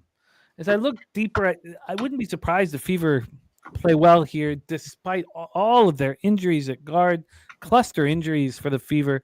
I'm going to look for the Aaliyah Boston prop. Let's hear from Billy. But real quick before you had them come on, the only thing that threw me off is CLV and WNBA hasn't been working for me. I liked the Storm, and I missed the line because they was at 1.5 when I first seen it. Wow. And I missed it. I played games and didn't play and kept capping. And then I turned around and it was -3, then it was 3.5. So now I felt like it was too many points, but I don't like getting the ass into the number, and I missed that line. So then, like I said, people I respect, they're on the Fever, but I can't get there with the Fever. Yeah, I moved on the next game. Haven't moved on this one. Let's hear I from got 2 Brizzy. plays in the next game. Brizzy, take it away. Yeah, this feels like the 52 fake out slate, like where people are betting the Fever plus the points, but I think the real dog is going to be in the next game here. But it's tough to get a good read on the Fever right now. It's just injury after injury. So many players out of the lineup. It's really thrown off their consistency as they're dropping out of the playoff race. Seattle's trade deadline additions have finally seemed to click. They've won 3 straight games on this road trip, second to last game of this road trip. The game in Vancouver versus Atlanta was really the turning point for them. I feel like it was a close. We're talking about how do the Storm win games? They forget how to win games, and then they ended up winning that very close game against Atlanta and Vancouver, and they've been rolling ever since. A spot where they kind of got rewarded for their efforts, and they kind of seem to get this team going in the right track. Rookie Dominique Malanga, I don't get how she was a top 3 pick in the WNBA draft, and you just started playing her at 6'10" in women's basketball. It's fucking ridiculous. But she's been receiving more minutes off the bench, and she's been giving them consistent bench production. Seattle slows games down on the road, allowing the fewest field goal attempts in the league on the road. One spot where they're vulnerable, though, has been the rebounding category, hence why they've been playing the rookie, and she's been receiving a lot more minutes in the last week comparative to the rest of the season. And with the Fever's injuries to their scoring production, a lot of their offense is just going to be attacking the paint. I don't know how that really helps for the total, but I kind of like the under in this game, under 168.5. Indiana team total under 82.5. I kind of lean towards Seattle on the money line, but I think the best bet in this game is going to be Aaliyah Boston over 7.5 rebounds. The best number is at Bet365 at -130. I ended up paying a little bit of juice on FanDuel because I had some FanDuel money on there, but Seattle allows second most rebounds to centers. Boston has dominated the boards in this matchup, specifically over in 5 straight versus Seattle, averaging 12.2 rebounds per game, and she's gone over her 7.5 rebound prop in 7 out of her last 9 games. I think this is a prime get-up spot for Aaliyah Boston, feeling a little bit of pressure to play well tonight. What was the juice for the best line available right now at over 7.5? -130, Bet365. I could only find a -125 for Justin's Boston over 14.5 points. -126 offshore, -125. You said 125? Yeah, anyone can do. Can you check my fault? Check 15.5 then. Okay, I'll have to move it there. Yeah, my fault. No, it's all good. I'm seeing 14.5. Yeah, I can't. Yeah, -125 is the best number I see for points. Yeah, I need a little bit better than that. Rebounds. I think we're gonna have to -1 line this because this line's getting steamed for her rebound prop. We're gonna have to do the 8.5 and the 7.5. Okay, so the 7.5 is -130. What's the 8.5? No, 7.5 is -150. BetMGM best price. And then 8.5 at +100. Okay, I'll do that. I'll handle the email. I'll handle the 8. Yeah, I hate to be a pussy and not play the double and just make it easier. But if she finishes with 9 rebounds, I'm gonna be mad as fuck. Yeah, no, I don't. I get it. I ain't gonna lie. I'm gonna add my own time. I ain't gonna make it official, but something I'm gonna put in after the show. After I get my my daughter. I like the points. You like the rebounds. So you know what I'm gonna do after the show. Points and rebounds. Oh, it's a rebound. Do you want to do that now to make it official, or no? You want to just leave it? What number can you get? I'll look at a couple different ones here. So Yeah, if I get some under 125, yeah. Oh wow, some books. So the offshore is not offering it, and then here points and rebounds. I'm being offered a 23.5 minus 115. Yeah, the Minus crazy 115. is that line actually opened up 21.5 minus 130, and it's got steamed up to 23.5. The lowest number in the market's at BetMGM 22.5 minus 145. But if you're I'll just stick to points then. Okay, 15 over 15.5, best number you get. I can't get here. So anyone else, I can only get 14.5. So let's see if I'll anyone else. it's fine. I'll take 14.5. Over 14.5 minus 125, and Brizzy on the over 8 rebounds for Aaliyah Boston. And I guess I stay off because I see it differently, Brizzy. You talk about them coming together since that win in Vancouver. I mean, they've covered 1 of 4 games. Would I be getting it together from a team that lost like 7 games in a row, and they've been rolling? For them, this is rolling for comparative to their season. Okay, I get that, but I think I'm just going to stay off of the spot. I like backing teams after losing to a very good basketball team, and that's what the Fever have just done in their last 2 losses versus Minnesota. But I kind of like the Storm here. I do, and this line move is appealing. Seattle's been playing well down the stretch. I think that's the X factor of like if this comes down to 1 to 2 possessions, Seattle's been winning those 1 to 2 possession basketball games. The Fever have not at all. Yeah, but look who they played: the Sky, the Wings, and the Mystics. I'm so there with you. That's why I don't have a bet on the side. But I'm just saying, in comparative of like, if this goes down to the stretch, 6-point basketball game in crunch time, I so rather have a Seattle Storm ticket than an Indiana Fever ticket, and it's not even close. No, I feel you. And for the record, I'm glad you said the under because that's what I gave out on the 2-3 zone yesterday. Yeah, I like the under. I think the Indiana team total at 82.5 is way too fucking high. Like, I can see this game. I could barely see them hitting the 70s in this one, more or less than low 80s. I think their team total should be somewhere between 75 and 79. We've got to. Justin's got a roll here, so I want to hear his take on the next game, and then we'll break it down together. So let's switch over to Mercury Sparks here, and Justin, take it away. Yeah, I'm gonna be quick. I had to dig into. I've been getting my brains beat in since having a little mishap in my family. So now I start digging in a little deeper. And when I bet this, I realized that the Sparks coming off an under game, they're 8-1 to the over. I already love them when they're at home to the over. They have the only thing I'm worried about is the rest because they got the rest advantage over the Mercury right now. But I like the Sparks. Stacks play today, number 1. I posted this yesterday. That's how much I liked it. Over 173.5 minus 118. And the Mercury are 8-3 to the over when they're playing teams under 50% winning percentage. So I love the over at 173. Then it got away. Then I was contemplating going under, but that's what happened to me last time. But I'm staying put. I really like this play. Everything shows for it. I like the Sparks. Sparks Mercury over 173.5, and I like the Sparks money line. Sparks money line here. Let me do a quick line shop for you on the Sparks money line here. The best we can get you is a plus 145. Plus 145. If anybody can beat that, let me know. Sparks money line at plus 145. Thank you so much for rocking with us, Justin. Thank you, man. I know that it's been a tough. Yeah, only there's only like 2 days a week that I got to get her off the bus. So, and this just happened to be one of them. Like tomorrow, I'm free. I don't got to get her off the bus. So, sweet. But yeah, my 3 official plays: Leah Boston over 14.5 points minus 125. Sparks stacks play today, number 1. Starks and Mercury over 173.5 minus 118. That got posted that yesterday. And Sparks money line plus 145. You are in business, my friend. Thank you so much for all your hard work. Go get him over at Tony's Picks in the. Thanks for having me. See y'all tomorrow. And, respect, my man. There he is, Justin McKelvey. I told you guys off the top about my situation with this game, and I look forward to talking about it. But Peter, why don't you set us up here with your thoughts, and then I'll roll into Mercury Sparks. I don't.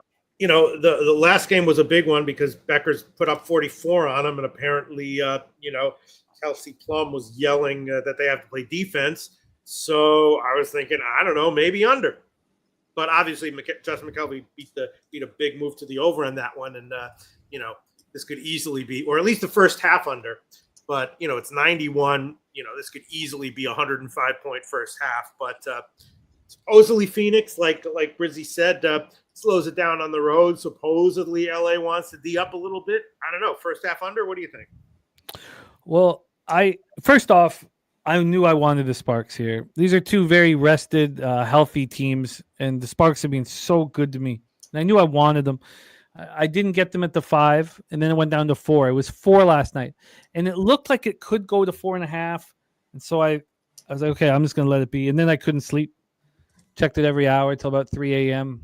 And then woke up and it was 4.5. I was like, perfect. This worked. I don't know if it was worth it. I should have probably just bet the 4 and slept, but got the 4.5 this morning. And then when we came to the show, it was 3.5. So it did work, even though it not leading to a healthy life. Right now, it's a 3.5. This, as I said, opened up at 5. It was available for 21 minutes at that number here at the offshore we use for our line moves. So we've had a 1.5 move towards the Sparks at 3.5. From a total standpoint here, we have the 177, a DC capper on the over of 177. It's juiced minus 113 to the over. This opened up here at 174. We do know it opened up at a flat 173. By 8 p.m. last night, it was a 177. By 7:30 this morning, it was a 178.5. By 8 this morning, it was a 179.5. That was the high water mark. It did get down to 176.5 before it climbed up to 177. Justin did a great job of beating that move, and he tweeted it out. Trey Easy says he might go with the Sparks. Take a look at the cash flow here. We have 73% of the tickets on the under, 53% of the cash on the under. So big bets coming in on the over. 50% of the tickets on the Sparks and 90% of cash on the Sparks. Should it move more than 1.5? Yeah, I'd like it to move down to 3 if there's that much money on it. But I'm okay with the move from 5.5 to 3. I think it's a pretty big move. As I said, both teams coming rested and healthy. Mercury have defeated the Sparks in both meetings this year. Now, they're not recent. I would prefer it would be recently, but it's not.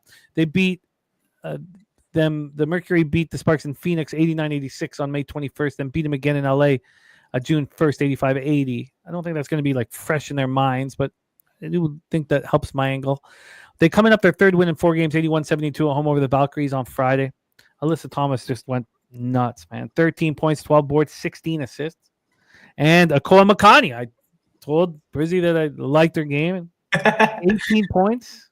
Dewana Bonner, 14 points. Mercury hit 14 threes in that game. That really, really bothered me. I got too caught up in the two favorites cash in the first 2 games. Of course, they bounced back off a no-show in the second half of a back-to-back. It was very upsetting. But the Sparks have been off for 6 days now. They coming up their second win in 3 games, 81-80 at home over the Wings on Wednesday. It was nothing to make you feel good about backing them. Kelsey Plum sank that 11-footer at the buzzer. Raquel Jackson's playing extremely well. She was 9 of 15. Went for 25 points at 6 threes. The Sparks are 8-0 when she scores 20 or more. I just like the way the Sparks are playing. They're playing their best basketball of the year. They've lost twice already to the Mercury. Here they are at home. Now both teams are rested, but the Sparks are very well rested. They didn't play well. They shouldn't feel good about beating the Wings by a point. I think they're in this basketball game. I'm on them plus 4.5 at minus 110. Hear from Brizzy. Take it away, my friend. Yeah. As the playoff race heats up, the Sparks' 4-game home stretch of Dallas, Phoenix tonight, Indiana, and Washington really might determine their season. Plum was able to hit that game-winning shot. They've had almost a week off in preparation of this game.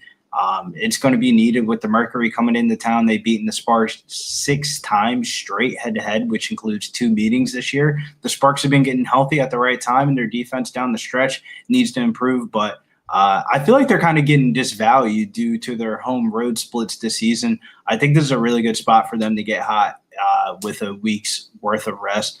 I was actually my initial play was going to be on the over, Sparks team total over, but I know we don't talk about scripts and stuff like that too much here, but damn, I could not help but look at what the fuck was right in front of me.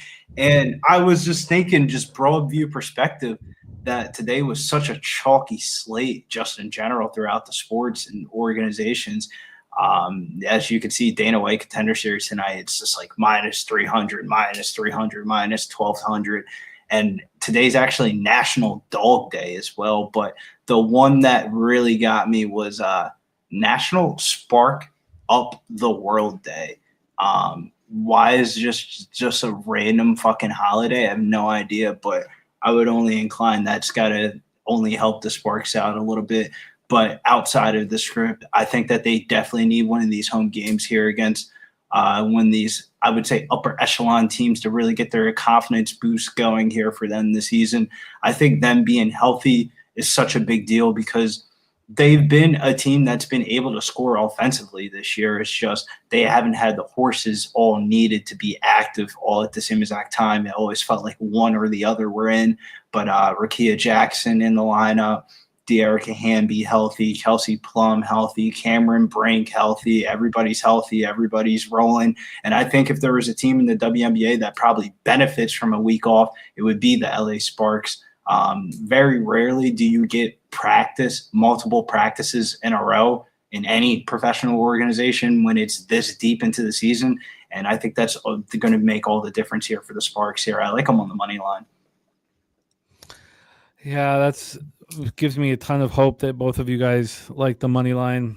I'm going to take the 4.5, but I respect it. It gets me pumped up. The plus 145. Can you beat that, Brizzy? No, plus 142 is the one that I'm about to have in my pocket.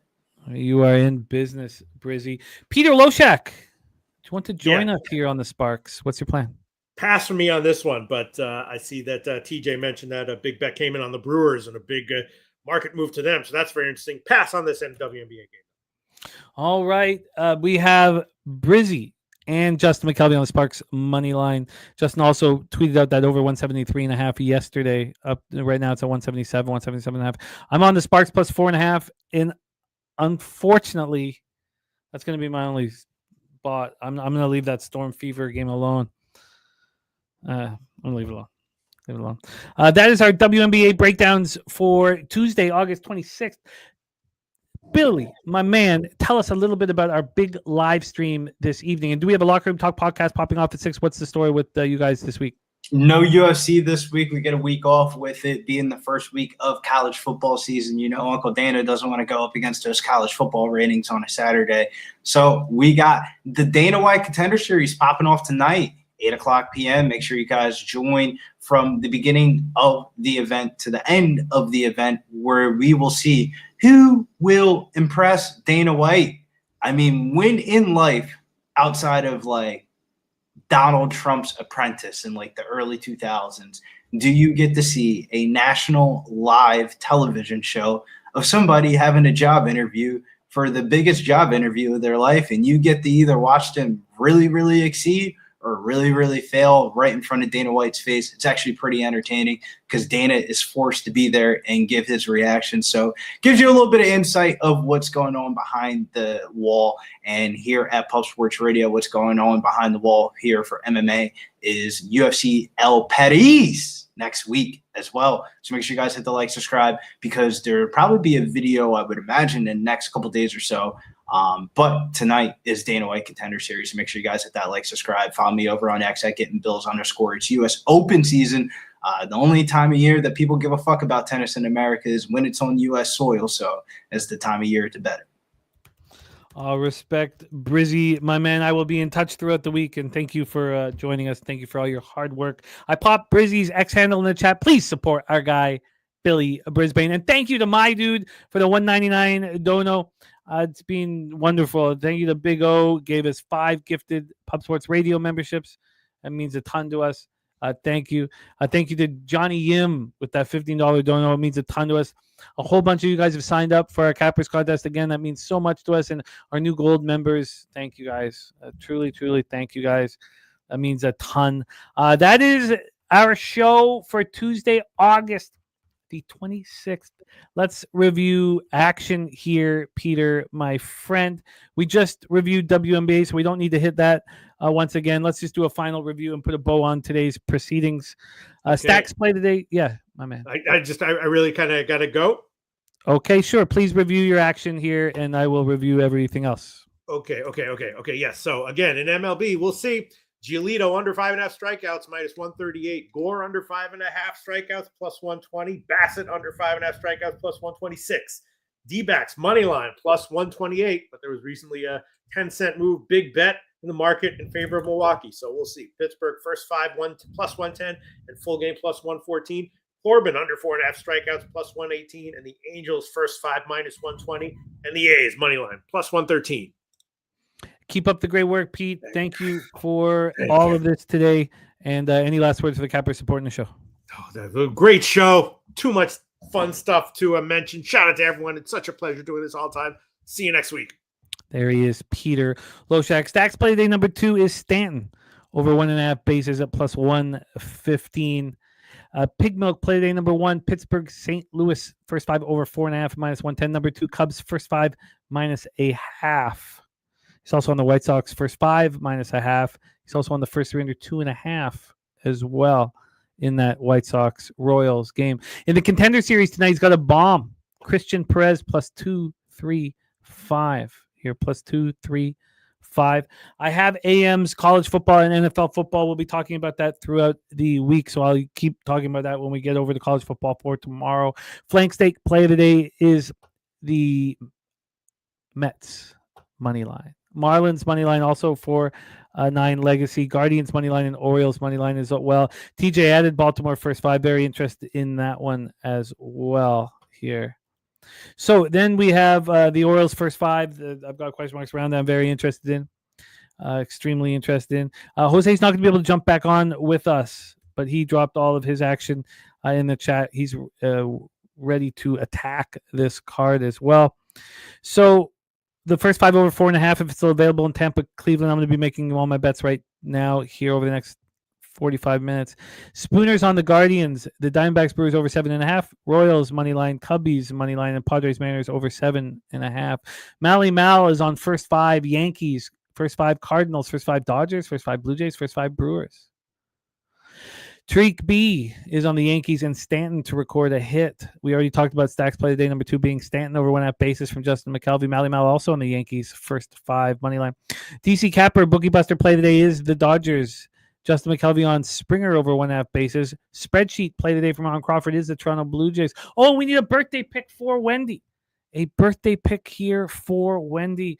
I should have meant to keep Peter here for that, but I'm going to do my best. I'm going to do my best here to you know what? I know what it is. I know what it is. For Jose Bouquet is the Athletics. The birthday pick for Wendy is the Athletics. For me, it is the birthday pick. Now, obviously, I want to give you the pick I think is going to catch, the most. And so that is the under. Now, I got 52.5, but it's the under in Edmonton, Calgary. I really, really, really like it. By the way, I told you guys I was on the Elks plus 7.5. It just moved to 7. The under in Elks, Calgary for Wendy. So I'm sure Ron's working right now, so I will send him that. So from Jose, it's the A's. For me, it is the under in Edmonton, Calgary. All right. Okay, so let's keep reviewing action here. We heard Loshak on the Diamondbacks. Lamont Williams, Milwaukee, team total over 5.5 and full game over 8. I'm going to be on the White Sox first 3 and first 5. Jose's on the full game as well. Jose's on the Pirates first 5. Peter doubled up on the Pirates first 5 full game. I'm just going to be on the Pirates first 5. Then I'm on the first 5 over. Going to be on I haven't moved in MLB yet. Oh, my dude signing up for our Cappers contest tomorrow means a ton to us. My dude, my man, thank you. Truly, truly, thank you. I'm going to be on the first 5 over in Angels Rangers. And then for me, I don't get back in business till the A's first 5. And that's it. And then I am on the Sparks plus 4.5. That, my friends, is our show for today. Thank you guys for rocking with us. We have a huge week ahead. Huge week ahead. We're week 1 of college football. Nice to start out 2-0. Irish King says, give me a number before you go, Jimmy. 1 to 36. Well, I have to give you my favorite number. It's the day my daughter was born on, and it's also Igor Larionov's original number, and that's 18. That is my favorite number. The day my daughter was born on, and Igor Larionov's original number. That is our show for today. Thank you guys. Truly thank you. LaForty James, Irish King, Mally Mal, my dude, Big Zoe, Billy Friedrich, star of Pig Milk, my dude. Thank you for all the support. TJ, thank you. DC Capper on Nebraska, -6.5 in Akron, +7. Trey Easy, thank you for your support. Cheshire Cat, Andrew G, Coin, thank you guys. Pub Sports TV, please support Pub Sports TV. AM, thank you for all that you do for us, all of the hard work you put into the chat. Aubrey, thank you, my man. Truly, we have nothing without you guys. Will Johnson on a Fever and Phoenix parlay. So Indiana and Mercury parlay for Will Johnson. Thank you guys. Dougie Wise, my man. Lex Steele, thank you guys. And thank you so much for all of you supporting the contests. It means a ton to us. And again, for those of you getting into the Cappers contest, we have a huge bonus cash. There's nothing, the bonus money coming in from Heartbreakers Cottages. That's going to be all figured out here shortly. So thank you guys so much. Truly thank you. Don Places, I have 2 spots I would like you to look at, UTEP and FAU. Okay, you are in business. I will look at them, and I will set up the capping. We're also going to have Wine Time with his plan of attack. I only moved on 2 bets in college football in week 0. The Stanford team total under 23.5 -105, and Hawaii -2.5 -110. So nice to be 2-0 start. I'm going to be try to have a sense of calm getting into college football here with all the other sports rolling and the NFL a priority. And speaking of the NFL being a priority, we are really excited about our first show of the year this Sunday, 6 p.m. NFC Futures, which is followed by AFC Futures. We are splitting up the show into 2 streams so that we can have a little break in between, because look, this is work and the stakes are extremely high and we must succeed. But I also want I want the product that we are delivering to be at a very high level. And I couldn't, 32 teams. I mean, I just didn't want to give you guys like a 4.5-hour show where I'm tired at the end of it. It's just not conducive to, clean, clear thinking and delivering winning angles. So I did split it up into 2, and I hope that's cool here. TJ said I went 4-0 college football, thinking about hanging up the boots on the season. Yeah, LaForty, our $100 a contest for our 2 contests. I'm going to close with another hit here so you guys can just see what our contest is all about here, both contests. And then don't forget, we're adding the big we're adding our giant bonus from Heartbreakers Cottages, which we're so excited about. On behalf of all of us at Pub Sports Radio, Jose Buquet, Jeff Slaughter, myself, and everybody that works for our channel, thank you guys so much for your support. It truly means the world to us. And the stakes are high, and they're only going to get higher. Football's back, baby. Roll that shit, light that shit, smoke it. Get that motherfucking cash. Leche! Hey. The NFL is finally back. And so are the Cappers contest and Survivor pools. Congratulations to our Season 3 champion, Nunya, who joins the Pub Sports Radio Wall of Fame alongside our Season 2 co-champions, Guillermo Zertucci and Sharpie, and our inaugural champion, Peter Loshak. And we're back for year 4. The Cappers contest lines come out every Thursday at 1 p.m. Eastern. You pick your favorite 5 bets against the spread. Picks must be in by Saturday night at 9 p.m. Eastern. You get 1 point for a win, half a point for a push. The victor at the end of the season is the one with the most total points. $100 to enter each contest, of which 4% go to covering credit card fees, and the top 10% get paid. May the greatest football capper reap all the rewards. Sign up right now at pubsportsradio.com.